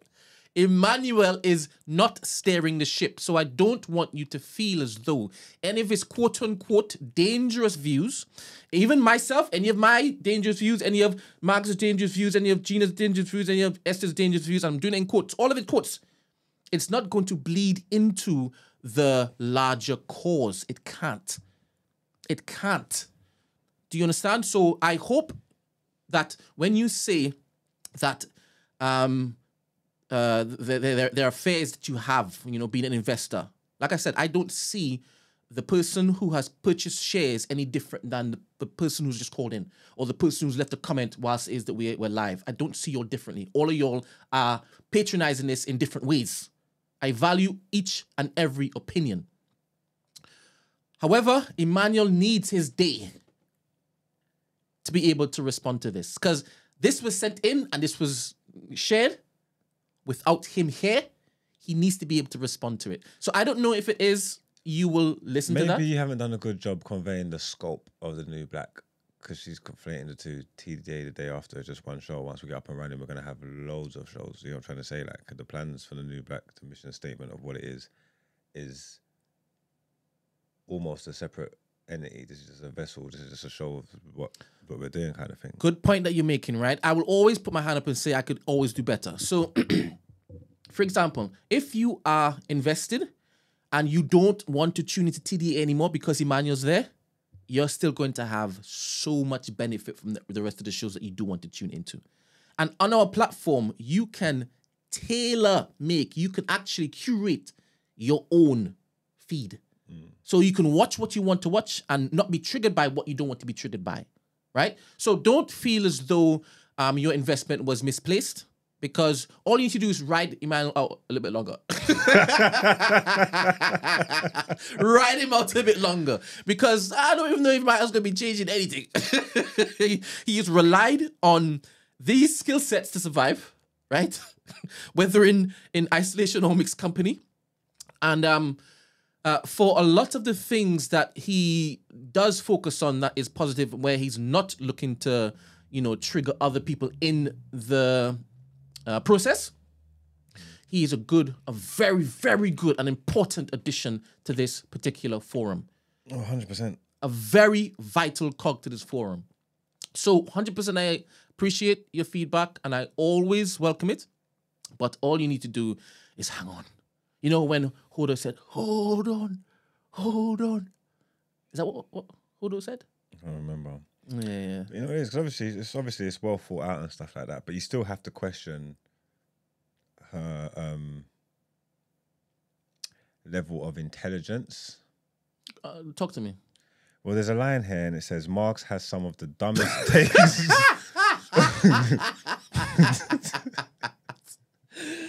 Oh my gosh.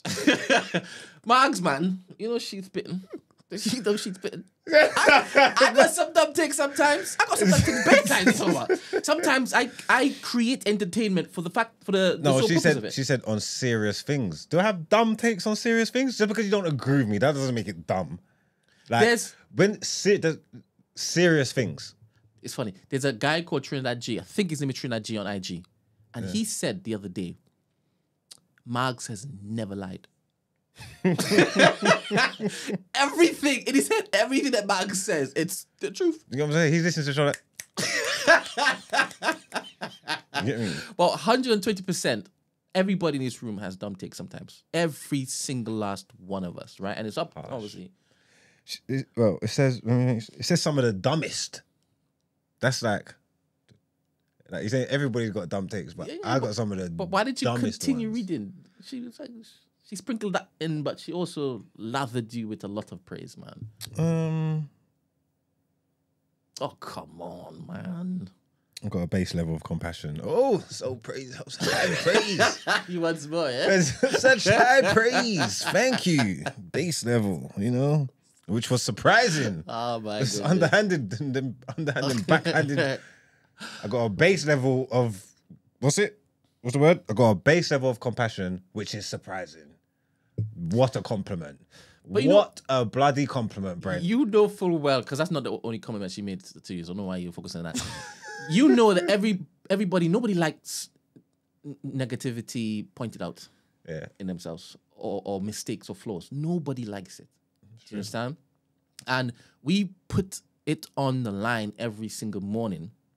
And I welcome it. And if some people can't detach what Emmanuel says, what Marg says, what I say, what Esther says, what Gina says, like quickly enough, then I still can't blame them. I would just say, when you see Emmanuel's on the show, if you feel as though it might trigger you, then for that episode, don't watch it. Just don't watch it.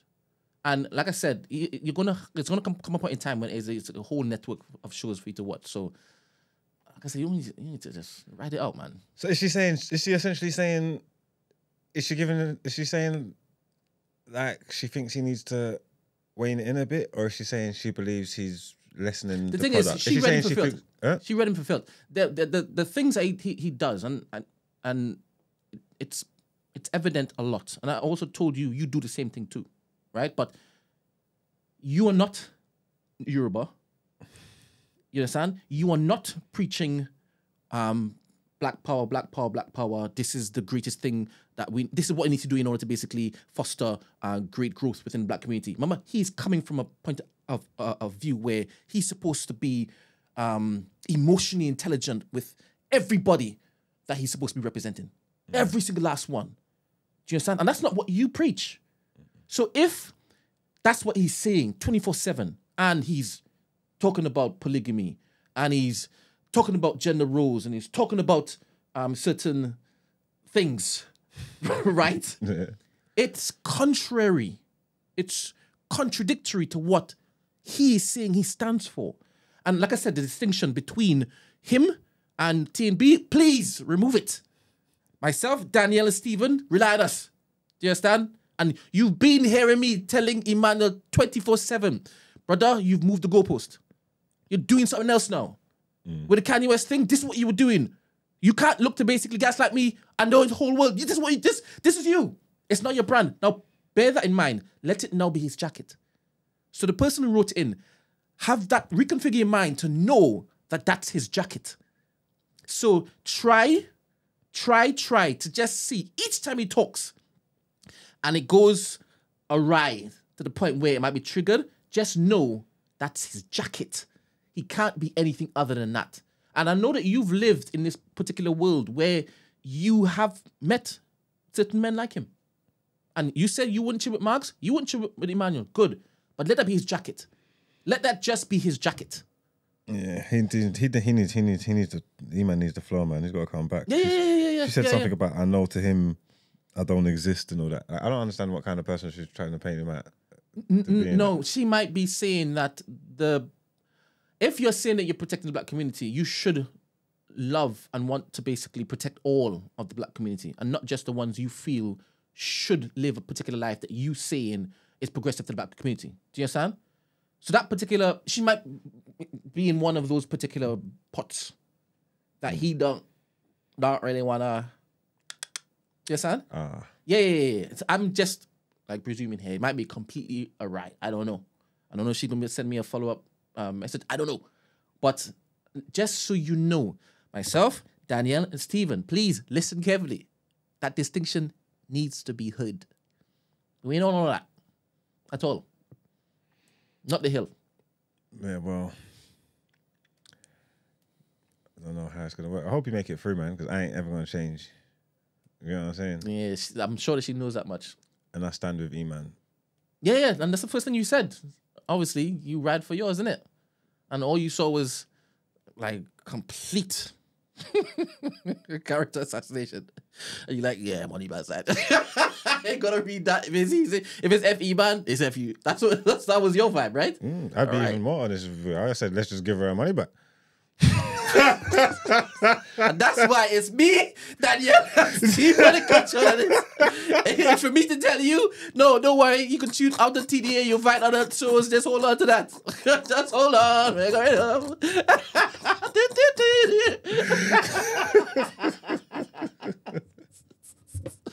All right. Nobody else wants to call in cool.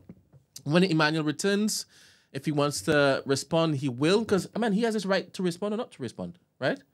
Well, and everybody seems to think that he will because of his character. He might flip the script, or he might be exactly the same as yesterday. And it's Mecca. Ooh. Christy. Hello.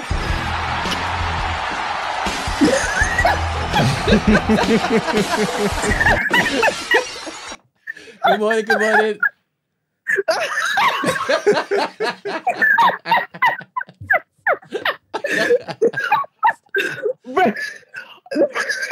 Oh God, that took me off. I know you played that, but because you haven't played it in a while and you ain't played it all the way through.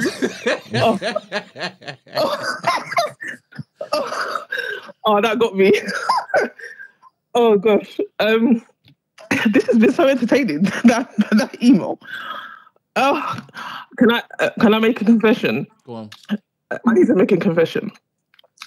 I cannot lie. Yeah. Before TDA became a thing, this is towards you, Mugs. I don't know if I've mentioned this, but maybe not in so much detail. But I'll say it now. That take that she had, 100% had that take about you. I know, a lot of people do. Yeah, I can't lie. Ask Brent before TDA. Don't say ask Brent, because he could be like, bro, why you tell me that? I'm thinking everybody, you know everybody's thinking about me. You know what I mean? I don't have to tell you that. Now I know there's loads of people out there that think I'm an absolute idiot. Before TDA, I can't like her take about I'm like on the everyday my normal time I didn't come across a mugs, and anytime I would see a mugs or see mugs come up on my screen, I cannot lie, I'd be like, I'm not doing this. So the fact that you've actually won me over mugs, you should actually be very proud of that, because I can't lie, I don't be swayed. I don't be swayed. I don't get swayed. It's because you don't know what you don't know. Anybody who don't like me don't know me. Once you get to know me, it's different, isn't it? So I can't blame people. I can't blame people for thinking stuff. It's because my own doing. I do act a fool online. Yeah, because I don't take in, I'll 100% say I don't take in no behaviour content. That's just not for me. Sorry, it's not. So that's for the killies. I'm not a killie. So it's just not for me. So therefore, I only saw you out. Obviously, I saw clips and stuff, but I only saw. So I kind of maybe get. But I feel like, given the fact that you've been on TDA, I feel like it's actually giving you good PR, to be honest with you. I think it's actually showed your progression. So I'm quite surprised that she probably I guess maybe she's still looking from a certain lens. So maybe that's why. Because I think he's actually giving you much more of good PR and actually showed a progression and showed, I believe, your actual sides that actually goes more than what you show on no behaviour and all that kind of stuff. So I could maybe hear it then, but how she's going on email and stuff, as Bathroom Diaries said, I think she's triggered. She's 100% triggered. I feel like, as Bathroom says, something Iman has or said or whatever is making her feel away. And I guess this is why it seems personal. She didn't say it's not personal, but it's 100% seems personal. So clearly Iman must remind her of someone, and because she's mentioned key words like, oh, Yoruba, outlier and stuff. Yeah, as a Yoruba outlier. It seems like what I'm gleaning from that, she's not, I guess, the typical Yoruba woman, because she said, like, I'm not. So for someone like me who's Yoruba woman, I'm a stand with Iman, so Iman don't affect me. And the fact that she used like heteronormative views and stuff like that. So I feel like there's an aspect of her that feels like she's not obviously the general. She's not. She's. I guess maybe she feels othered. That's what I'm getting. Maybe that's what I'm getting. I feel like she feels othered, and I guess where she says Esther and stuff like that, because Esther's also pushes back on certain points or whatever. So I just think personally, I think she needs to go and heal. Personally, for me, she needs to go and deal with that in the back. She needs to go and deal with that in the back. I think that is what's leading that kind of, because I heard a lot of visceral, to be honest with you. That wasn't just I don't like when Iman, because Iman's gotten critiques and people written in, but it hasn't been to that level. So I feel like there's 100% something, it's stirring up some issues for her, and it's manifest, and it's kind of just, she's felt the need to just manifest it in that kind of way. So I think she needs to go do a kumbaya with somebody. Question though, Christy, if a man is saying that he only cares about the plight and progression of the black community, and he loves all of us, how is he supposed to present himself in discourse? How is he meant to present?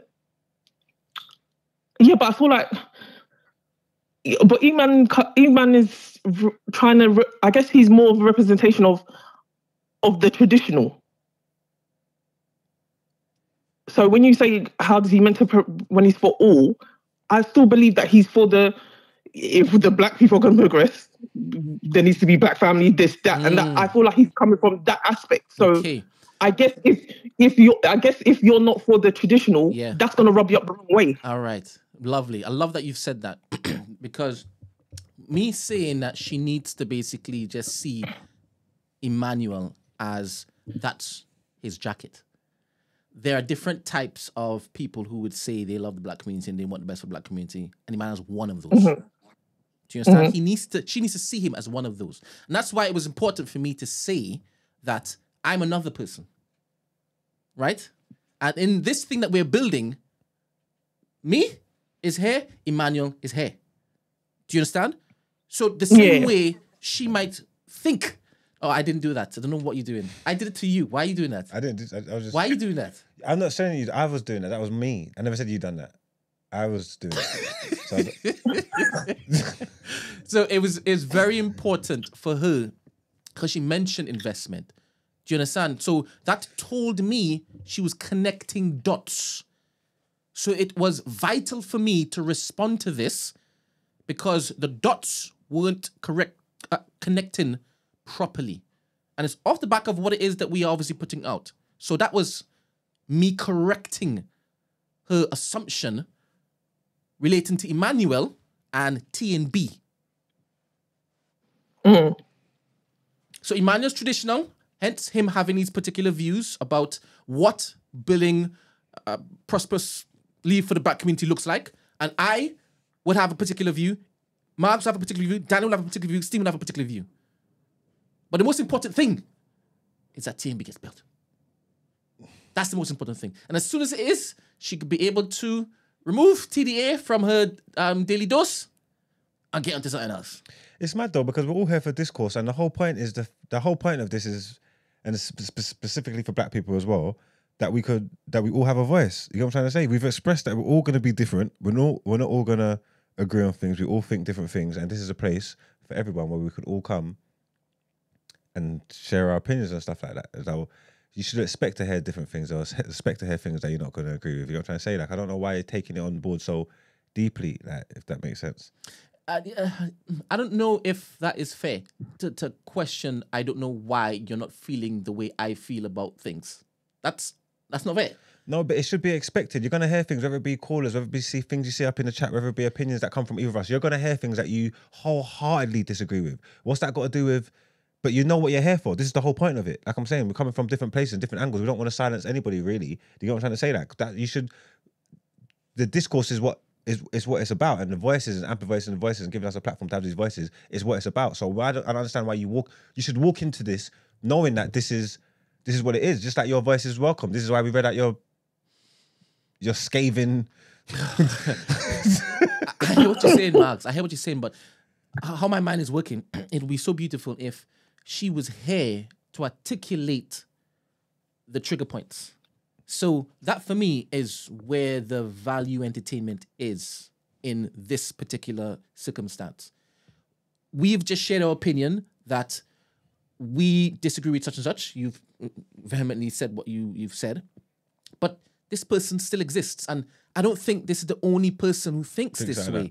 So how I'm thinking is it would be great to even have this discourse with somebody who thinks that way in the studio. Because once that particular conversation happens, we could now churn that in this room and things might change quicker because we've engaged it and we've had the opportunity to open it up, splice it up and hear different people's opinions. And it sometimes it's very different. You know, when I was there saying he doesn't like therapy, that he doesn't. But then Dr. Amani came on and he was there questioning, you know what? No, even before that, Ngozi came on and he was there questioning, yeah, maybe I might try it. And before she came on, he'd be vehemently, no, sorry, traditional man, Yoruba man, not doing it. So it's different when the subject is here to speak to what their concerns are, what their triggers are, such and such. And I'm aware that there are no LGBTQ plus IA, etc. in this room. I know that. So many times when it is topics come up, and we do a due diligence to make sure that it's amplified. Because at a very base level, we have an understanding of what is right and what is wrong. And you can see that. And I'm sure you've seen the progression with us and how it is that we deal with these things in this particular room. But I'm conscious that there's there's not one here when it is we talk about certain things, especially when we talk about other things, like when we talk about women and it's only men in the room. I'm aware that they're not here. So it'll be perfect. The ideal thing is whatever we're talking about to have a representative, an expert representative in that, but it can't work like that all the time. Yeah. It can't work like that all the time. And that's why we have to basically build infrastructure for that to be possible. So the best thing that all of y'all could do is what? Put the funds in. Help us to build that particular world you want. Invest. You understand? Help us to build that world that you want. This dreamland, help us to build that dreamland. You understand? It's on you. Take accountability. It's on you. It's on you. Build the world you want to live in. Build the world you want to live in. Yeah, I think she needs examples though. I would like to know what the examples are, because it's like she's been specific up to a point, like, but she didn't really come with the examples. Yeah, that's what I'm saying. It would be great. She says she has absolutely no intention of debating this with E-Man. So. Maybe she doesn't like conflict. Do you understand? And she knows she thinks what E-Man's going to do is that thing that triggers me to high heaven. Do you understand? He's a constant. It's taxes, death, the sky is blue. There's E-Man.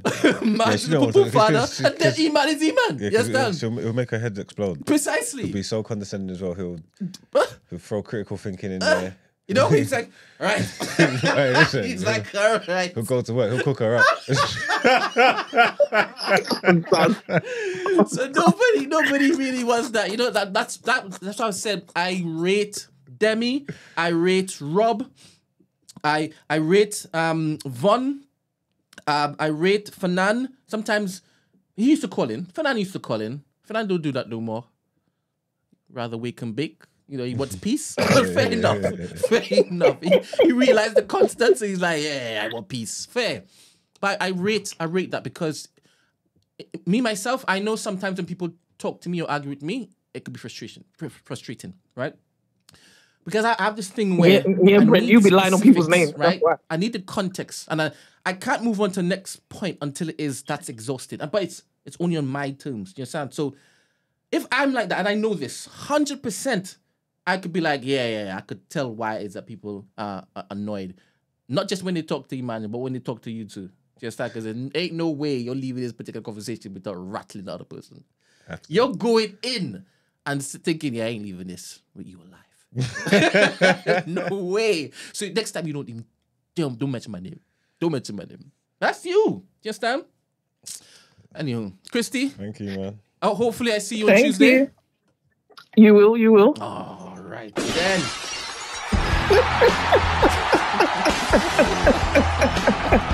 Later. Have a good day. Have a nice weekend. Bye. See you later. So funny, man. All right. Last headlines? We'll get into it, man.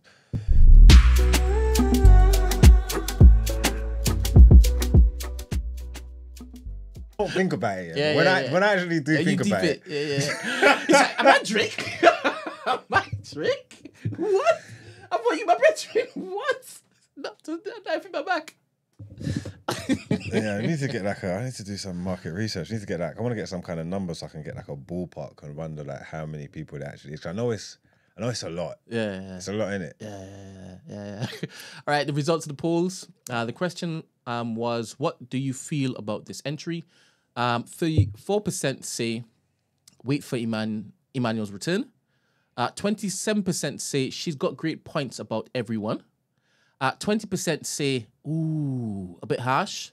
And 17% say, I disagree with her about everything. All right. So she's spitting more than she was chatting last, man.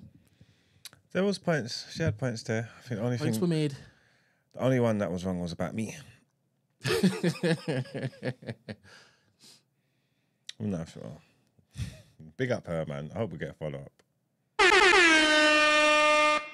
Okay, let's get into our last headlines for the day. It says eco-activist who targeted Taylor Swift jet unmasked as ex-civil servant and Palestine protester. So Jennifer Kowalski, Jennifer Kowalski and Cole McDonald were arrested on Thursday morning for criminal damage and interference with the use or operation of national infrastructure after spraying orange paint over the planes at Stansted Airport.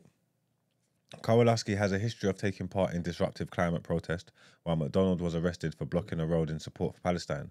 Kowalski, 28, has been arrested several times for her climate protest and pleaded guilty to a breach of the peace for smearing red paint over a government building in Edinburgh in 2022. Just a few months later, she was detained again in London. Less than a year after that, she was hired in a £40,000 per year job as a sustainability manager for the Department for Work and Pensions, raising questions over the department's hiring practices. LBC has contacted the DWP for comment. Just Stop Oil said that Miss Swift's jet had been parked at Stansted shortly before they launched their protest. Kowalski said in 2022 interview that she was a big fan of Swift and wanted to convert her to the climate cause. Kowalski was part of a group of activists who painted blood on their hands on a building in Edinburgh where around 3,000 civil servants work, according to Scottish media. We say they want to question the kind of people that the DWP are hiring. Are they essentially saying she's a bad person because she's like trying to save the planet? Do you think that's fair to say that? Well, she should not be allowed a job because she protests. Don't we have the right to protest? Even though it's just criminal damage, though. It's peaceful protest, we've got the right to, innit? Is that harsh? Oh, of course it's harsh. Okay, cool. I wasn't listening to the headline, so I don't know what I'm saying, because it is... Next headline. The delegates announced 1.2 billion in funding to produce vaccines in Africa. World leaders, health groups and pharmaceutical firms announced 1.2 billion in funding to produce vaccines in Africa at the Global Forum for Vaccines Sovereignty and Innovation in Paris on Thursday. The COVID-19 pandemic exposed gaping global inequities in access to vaccines, including in Africa, which is facing numerous health crises. Speaking at the gathering, French President Emmanuel Macron said the African Vaccine Manufacturing Accelerator would be an essential step towards a genuine African vaccine market. Africa produces only 2% of the vaccines it uses, and the goal that we have set is that by 2040, that production is increased to 60%, he said. A recent resurgence of cholera in many parts of Africa have highlighted the need for more local vaccine producers. Also at the forum, the Gavi Vaccine Alliance, which helps distribute jabs for more than 20 different diseases to poorer countries, announced it is hoping to raise 9 billion for its vaccine programs. And our last headlines. Chad joins other countries in eliminating sleeping sickness. Chad became the first country in 2024 to be recognized for eliminating a neglected tropical disease, becoming the 51st country globally to achieve this milestone, according to the World Health Organization. This milestone marks the halfway point towards the global goal of 100 countries by 2030, one of the 4 major global targets set by the 2021-2030 roadmap for neglected tropical diseases by the WHO. I congratulate the government and the people of Chad for this achievement. It is great to see Chad joining the growing group of countries that have eliminated at least one NTD. The 100-country target is nearer and within reach, said Dr. Tedros Adhanom Ghebreyesus. Sleeping sickness can cause flu-like symptoms initially, but eventually cause behavior change, confusion, sleep cycle disturbance, or even coma, or often leading to death. Improved access to early diagnosis and treatment, as well as surveillance and response, has proven that countries can control and eventually eliminate transmission. So far, 7 countries have been validated by WHO for eliminating the Gambinese form of human African trypanosomiasis. And that's Togo, Benin, Ivory Coast, Uganda, Equatorial Guinea, Ghana, and Chad. What have you got there? In real time. Real time. Shit. Shit. Oh, God damn. Yeah. God damn. She did everything. Huh? She did everything. Oh, God. Sorry. Thank God. That was the point. Well, I hope she was watching. But that was the end of our headlines. but it looks like we've got a real life update. And also, Danielle left a comment. Hilarious that people's character assessment of Margs.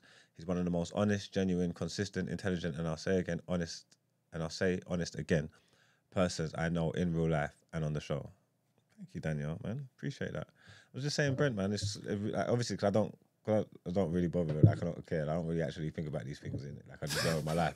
When you actually sit down and think,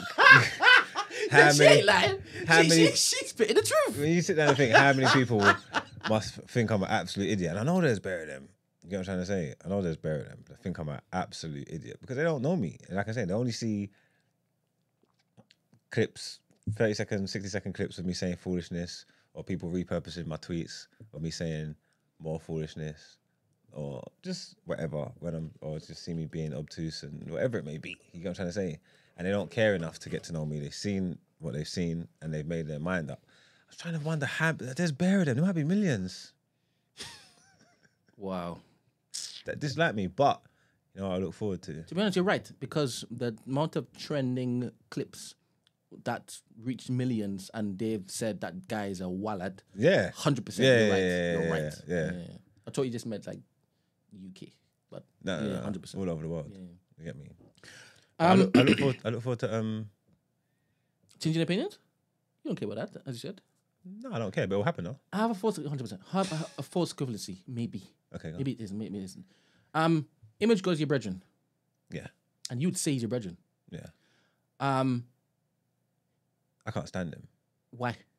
The way his behavior online, the things he says. But yet he's still your brethren, right? Yeah. And you'd probably say he's a smart guy.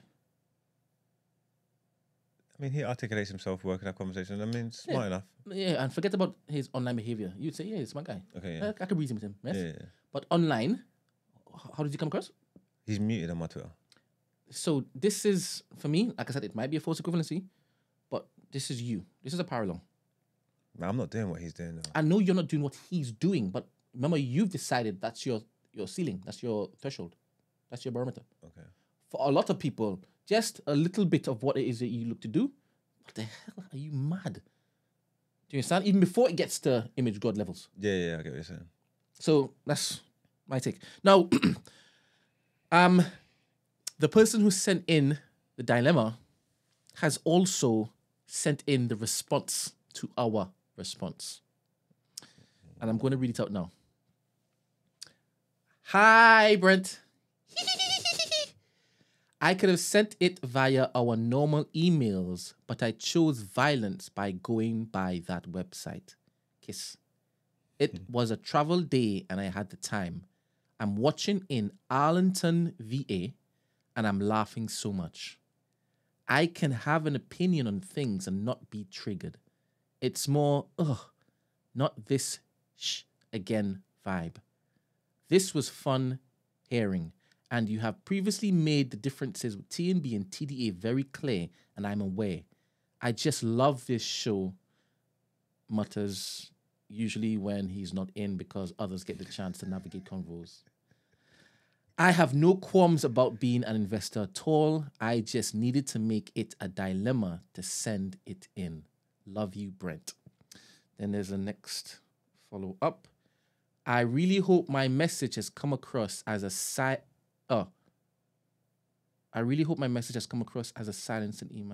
Emmanuel views. I'm not sure if it is that she means not come across. Let's just say she means not. I really hope my message hasn't come across as... No, I'm going to read it as it is, right? And you guys figure it out. I really hope my message has come across as a silencing Emmanuel views. I don't mind his actual views, as I thought I wrote. They're his, and he's entitled to them. My problem is the underhand tactics he uses to argue them in the ways I've listed. As I've said, Emmanuel's views can't actually touch and affect my life because he's over there and I'm here. Our worlds don't overlap. No plug, no plug. P.S. P.S. Please remind Margs of the email where I've said the same thing before and he ate it up. And she did. Yeah. Oh my God. Hasn't I mean, I hope it hasn't. From the previous email. Good. Jesus, that first line will backfire if misread. There you go. And if I get any more whilst we're tinging it, I'll let you guys know. But that's the 411. I love that, man. Yep. So we still gotta. We turn it around. All right, then. Go into the reaction. You still wasn't right about about dumbest. About me saying some of the dumbest things. That wasn't right. Sorry, babe.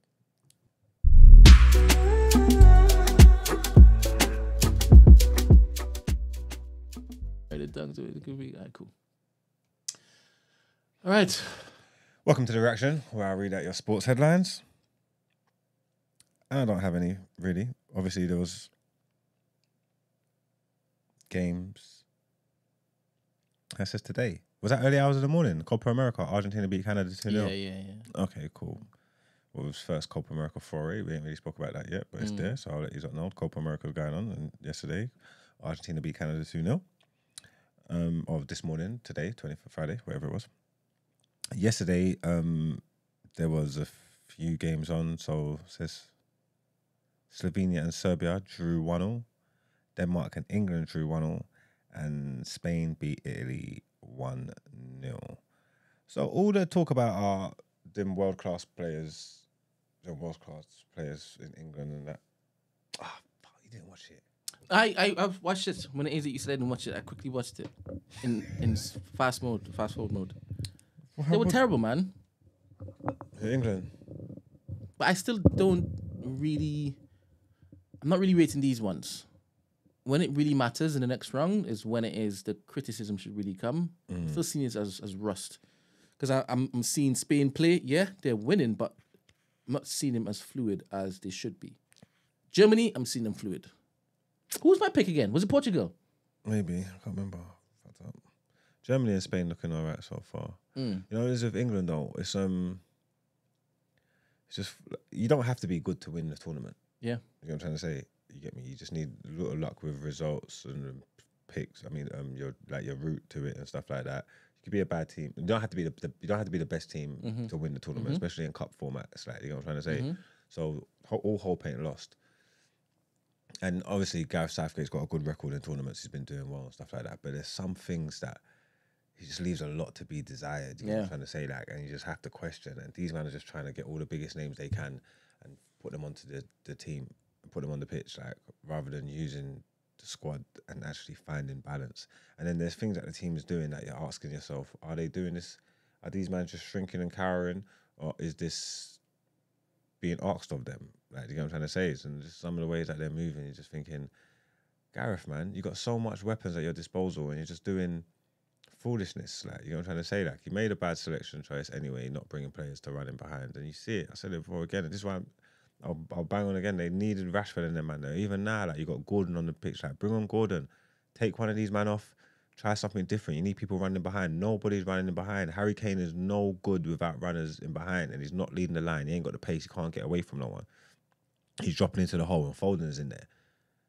Or Benjamin's in the space and stuff like that. And it's just like, you're not doing the right things. You know what I'm trying to say? Like, you ain't got the bid for the balance of the midfield right. Like, there's just a lot going on. Every time you score a goal, you put up the handbrakes. Every time you take the lead, you can't add to it. You get what I'm trying to say? Like, then you start moving pragmatic and start doing foolishness. You know what I'm trying to say? Like, all these men got technical ability. We watch them week in, week out, badding it up in the Premier. They play totally different for their club teams. Can't retain the ball, can't hold the ball, can't play out from the back. How not? When we know fully well you can. Like, all of you individually at different times throughout the season, we've watched you play possession football, play out from the back. You know what I'm trying to say? Receive the ball on the half turn, spray it, drive through the midfield. We know you can do all these things. We watch you every week. And for whatever reason, you get in the England top and it doesn't happen. Yeah. And I don't know whether these players need to take more accountability of their performances or Gareth's telling them to do this stuff, but he's got to fix it. He's got to stop persisting with Trent in the midfield. He's not a centre midfielder. You know what I'm trying to say? He's not a centre midfielder. Foden shouldn't be playing on that left. You know what I'm trying to say? Man, act like he's this and he's that. He ain't. What the hell has he done in the England shot? Like, you know what I'm trying to say? Like, it doesn't. Like, some of these things don't matter. Even with like Trent saying like he needs to be there, even if you want to play him right back. What's the hell has he done in England? So you need to get with your performers. And I'm trying to say what they do in the tournament matters. And that's why I always will big up Harry Maguire, because it doesn't matter what you think about him or what performances you see in thing. When that shirt goes on and it's tournament time, he turns up. You know what I'm trying to say, that, and that's why he should play, and he would be playing if he was there. So the same way he shows loyalty to to players like that and Maguire as well, he needs to like hold the other players to the same standards. And if they're not performing and not doing their thing, he needs to be prepared to bench them and try somebody else. You know what I'm trying to say, like, and try something different. And like, if you ain't got players to run in behind Harry Kane, he's almost useless. Like, you know what I'm trying to say. Obviously, he nicked a goal, but when Ollie Watkins came on for that thing, and he's like, cause he's turning and he's running in behind, and Jude Bellingham slipping him in. That kind of stuff didn't happen. That kind of stuff's not happening. You get me? The gaffer's just. He's actually whack. It's fucked up because I'm still of the mindset that he's been the best England coach of my lifetime. Because obviously I've seen the England team do the best in tournaments since is that I've by started accident? watching football. Huh? Is that by accident? Just happenstance? I don't know, but he's I would still give him that credit. And obviously, but he's got a lot of talent in his hands. But you have to look at it and just be like, fuck me, he's whack, innit? It's tough, man. Who's that on the call? Good morning. Yo, what's up, man? It's Ed. Ed, you good? man, well, go on. Yeah, best. I tried to Discord, but I think guys see Brent's not his screen, so that's cool. Sorry, my apologies. No worries. Right. Talk to us. What's it called? Yeah, man, just, piggybacking off what Marg is saying, innit? What's the old square pegs, round hole, that saying, innit? That been doing this from, 20-something years ago when Charles Lampard was in the team, innit? And they were trying to squeeze all that in there just because they're all big name stuff. It's just like, I get Foden's cold, I get Trent's cold, but I'm like, bro, like, they don't fit how you're trying to play. Like, doing it. You get me? Like, you long ball, you're playing counter attack, but then you got all these men who want the feet, come short, don't run in behind. It's like, what are we doing? You left all the men who can play counter attack, can play long ball at home. Like, what are we doing there? It's crazy, and all you have to do, sorry to cut you. All you have to do is a simple tweak here. Yeah. Play. What's his name? Wharton or whatever. Put Wharton in the six, because we've seen he can receive the ball on the half turn and do it with his back to goal, and he can put good passes. Put Wharton in the six. Free up Declan like what Arteta done. Take off Foden. Put Gordon on, so because he's gonna run in behind and be direct. Because Saka was trying it, doing his bits. You get what I'm trying to say? Then you got two people either side of Kane that's gonna make them runs.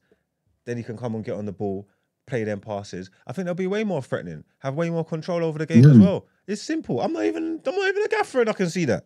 Fam, it's facts. Even defensively, the way they don't even build up, bro. Like, you've got John Stones talking about this like generational centre back with his feet.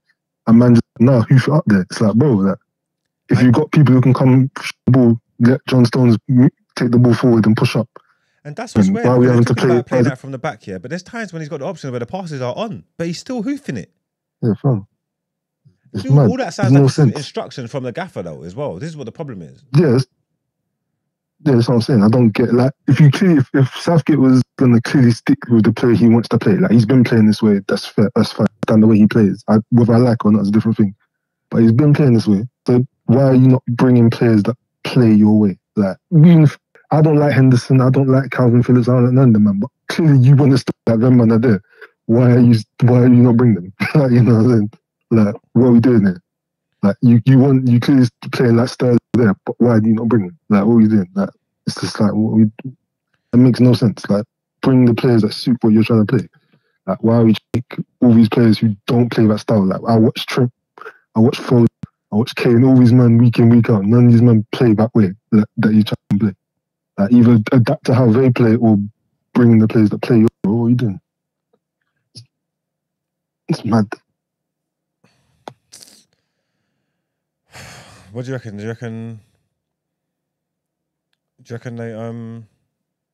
they'll go far in the tournament, or do you think this is a bad sign? Because a lot of teams that start slow usually bring it together and get momentum and stuff like that. And again, it's a cup. It's essentially a cup team. Like, you don't have to be a good team to win cups. Look at United. We won cups the last 2 years in a row. Yeah, you know, I seen that Greece team, whatever it was, 20 years ago, winning it. So yeah, like no, you ain't gonna be the best team. You can fluke your way there, but on paper, the second they face anyone good, it's just, if they're gonna keep playing the way they're playing, yeah, the second one good, they're gonna get cooked. Like, he's got to try that something game. different. He's got to try something different in that last game because they're through already anyway. They topped the group, and I think they're through already. Basically. Yeah, so he has to try something different in that last game. He has got to try a new midfield, 100%. I don't think it's a Conor Gallagher thing. I think it's got to be more. I think Shaw's coming back. I don't want to see Kobe in the six because Declan's not doing it in the six for me. I want Wharton to play, but I don't think he's gonna get minutes, bro. I think Wharton's just there to be like just there, like he's just gonna be one of those people. Declan's not doing it in the six. It's been 2 games. He's not doing it in the six. Colby, I don't want to see Colby there. Don't want the kid to get scapegoated. I think he's better. With a bit more freedom. Obviously, he's been played there throughout the season and stuff like that. But I don't think that's actually him. He's a bit more dynamic than that. I don't want to see Colby there. From the player profiles that they got, Wharton's the one. Just put him in the six. Let him play the ball. Let him pick up the ball from the centre backs and play. Rice can bomb on. Bellingham can move. Like, do you get what I'm trying to say? I just want to see something different, man. That midfield's not working. And I wanted to see if he's got the balls to drop Foden, man. Because I don't understand. I'm watching him. He's just not running behind. He just keeps coming in, cutting inside, and coming into that 10 role where everybody is. It's just all congested and there's nothing there. You get me? You would think that maybe Trippier could overlap on the left with the space, but he's not even left-footed, so it's not natural for him to be doing all that stuff anyway. Like, it's not working like how you're planning. I don't know, man. This guy got meaty tactics, man. Yeah, man. No, I can't. Yeah, I can't with the guy, bro. Like, best pray 10 Hogs survives the winter, because that man will be there lurking. You get me? God forbid for you. What, Southgate going to United? Yeah, you know, what's it? His best friend's Ashworth, isn't it? If they saying it. So. From them first 2 games, Ineos can't do that. I think their man should be checking the temperature. They know what people want. I don't think, even though I think they put it out there just to put the feelers out there, just like what they done with the flipping Greenwood thing and just seeing the response. I don't think they're going with that first. He ain't done nothing. He ain't done nothing to show that he deserves that job, unless it's there on a nepotism thing for real. Like, that don't make no sense. They'll definitely be better off with Ten Hag than fucking Gareth Southgate. Guys are wild. But yeah, thanks for your call, Ed, man. Thanks, Ed. Come. Do you what's it called? You seen Garcia's officially got the ban? Huh? Garcia He officially got the 1-year ban. Is for the PEDs? Yeah, he officially got the 1-year ban. No way. Didn't he say he was gonna retire? Nah, he was just him and Haney was just on Twitter like yesterday afternoon, just like saying, "Yo, as soon as the ban's done, we're gonna run it." So yeah, he ain't retiring. These men are sick, man. These men doping these boxers are crazy, man. I don't understand why they bother doing it in any of these sports. I don't even understand why you do the doping thing, because it's not foolproof. Everybody gets caught in that. So like, I don't understand why. I don't know. Unless it was an accident or whatever, I don't know. But yeah, that's sick. Ryan Garcia's sick. Sick for that. Tainting his victory. Fucked up. But yeah. All right, cool, man. That's the end of our reaction, man. Thank you, Ed. Easy. Good. Let's get into Out Ere.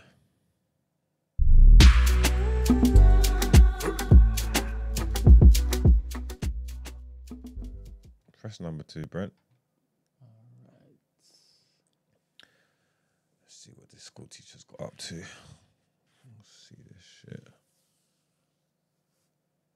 In her son's phone. Her face was his screensaver on the phone, and it was a picture that she had taken of herself. And she started digging. I went through his text messages because that was the first thing that I thought. And her name was saved in his phone as Mommy. And it's a bunch of I love yous and what are you wearing? She shared pictures of much of the concerning conversation between her son and the 24-year-old worker, and pictures like this one. That's not a picture that you send to a 10-year-old. That's a picture that you send to your man. She said the worker bought her son clothes, shoes, and even a gold chain. And Grace said when investigators came to her apartment, a Department of Family and Children's Services worker got her 10-year-old to reveal more. He did say that This incident where she was rubbing his leg happened on the way back from the field trip. We aren't using the worker's name or face because she is yet to be charged, and that's why Grace is outraged. Had it been a situation where it was a little girl and a grown man, they would have locked him up on the spot with no questions until he was proven innocent. She plugged in her son's phone. Her face was his screensaver on the phone, and it was a picture that she had taken of herself. And she started digging. I went through his All right, so what are your views? Because you sometimes take the stance, I don't know whether for discourse or not, where, yeah, it's a notch on the belt to have an older woman. He's 10. He's 10 years old, Brent. You've been 10 before? Yes. You've been 11 before? Huh? Have you been 11 before? Yeah. Have you been 12 before? Yeah. All right. Have I asked you questions about when it is that you were in secondary school, early secondary school, 11, 12? Yeah. I've asked you about the older woman looking to basically prey on younger kids. Yeah. What has been some of your responses? That would be as a teenager. What age is appropriate for you? What do you mean, what age is appropriate for me? What age do you start saying, yeah, I will take it as a badge of honor? That's different. It's nothing to do with my badge of honor. It's still inappropriate. It's still inappropriate for a teacher to doing that. That's in a position of power and that's got a duty of care to look after people's kids in school. So regardless of what stupidness I might think and badge of honor I might take, that doesn't change the fact that the teacher's doing wrong. The thing is, I'm only saying this because earlier you were saying, what dumb comments have I made on serious topics?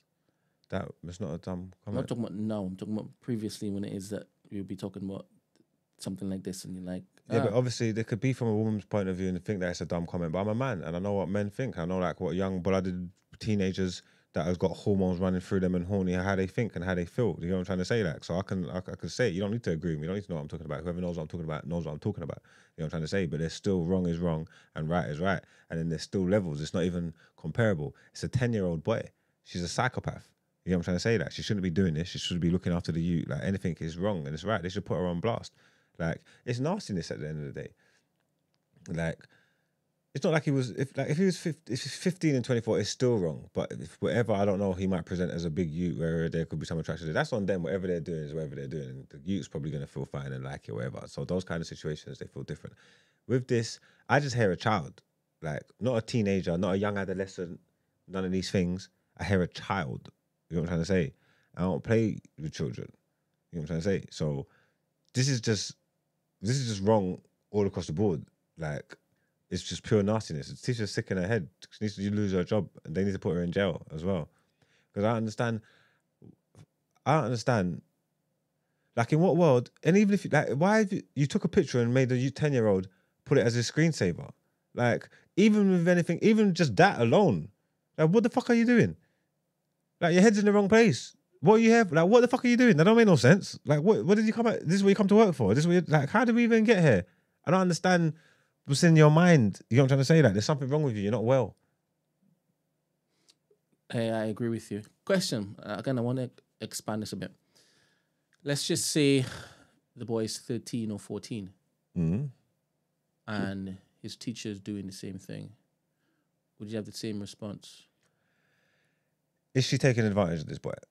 Yes, in every single case, there's advantage taken. No, in the sense of there's times in them situations where the teacher's doing the pressing up.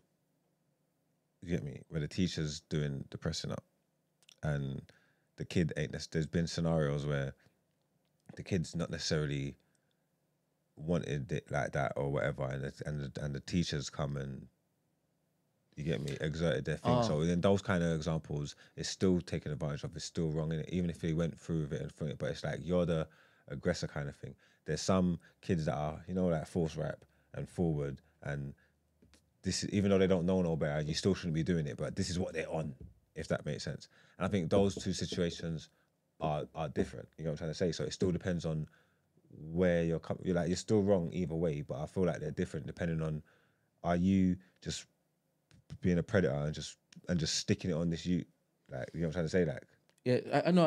I hear how the first act of the exchange would be different dependent on where both parties start from. One is 10 and one is 13 or 14. One is not engaging in catcalling the teacher or Mrs. Da, da, da, and the other one is, right? I hear that. But at this point, this stage, this is an after the fact information gathering now. We've now, it's in hindsight now, right? And in each case, the teacher still has a responsibility to basically have the same response with both of them. With both of them. Yeah. Both of them will still be called a predator. Yeah, 100%. You understand? Doesn't matter about the different factors or elements to begin with. Yeah. The position that you're in, you still call a predator. Because if you switch that particular scenario around, again, the guy is still called a predator. Do you understand? Yeah, I said, and that makes sense. Me going back to being 14 years old in secondary school, and whether me being the one that's doing the catcalling and all over the teacher and me wanting it, you get me? And even though I know what I'm doing, even though I don't know what I'm doing because I'm young, but I still, as far as I'm concerned at the time, I know what I'm doing and I'm on this and I want this. I might even be sexually active with myself anyway. You get what I'm trying to say? That's like, from me, from my personal point of view, it is a notch on my bedpost. I'm happy, more power. I done it. I got it done. That doesn't change the fact that that teacher's wrong and being perverted. You know what I'm trying to say? That two things can be true at the same time. Now jumping to you as a parent, and it's your 14-year-old boy who would have the same thoughts as you, notch on my bedpost. How are you responding to that boy when you find out? Your son, when you find out, he brings this information back to you.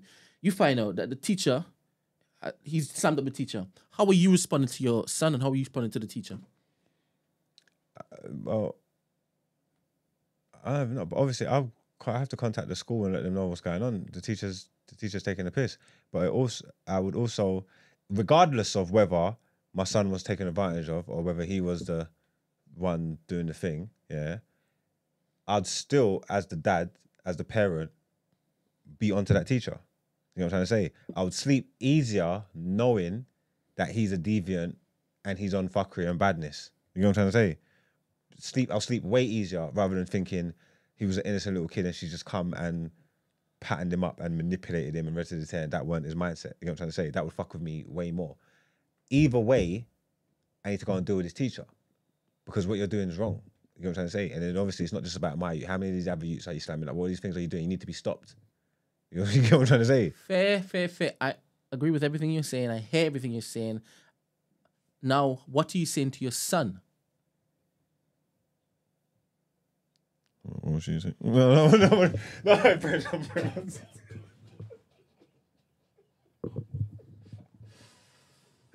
I was nearly out of here. Oh, I was nearly out of the studio.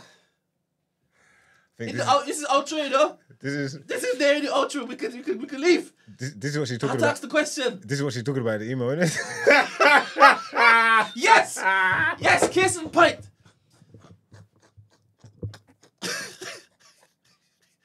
Close case, Johnson. You know what? I'll make you right, man. Sorry, baby. All right, let's go to the outro. Let's get to our outro, please.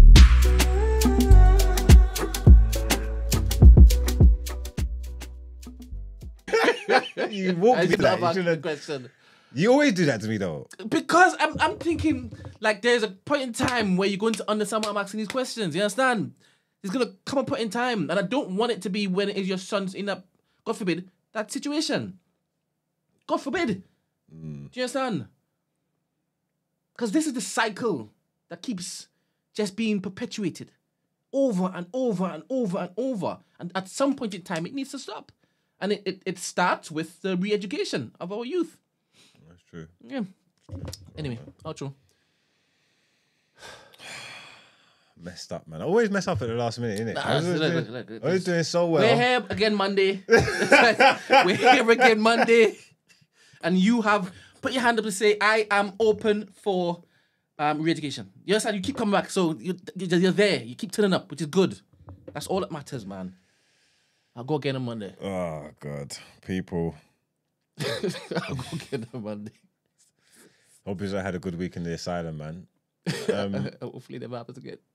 I'm hoping it never happens again. We don't know yet whether next week, True. next week's an asylum week. Holidays or not. have to holiday, innit? Holidays after holiday. It could be another asylum week, but it was fun, man. Yeah, it went quick. It was yeah, good. man, I loved it. I loved it, man. A time was had, man. I always love spending time with you, man. All right, we appreciate you, man. All the time. Hope you have a good weekend. Whatever you do, I'm sure the weather's decent. You know what I'm trying to say? So go out there, enjoy it, live your best ones. We're going to be here same time, same place, Monday morning. I don't know who else is going to be here, but me and Brent will be here. We'll be there. Peace out. Later.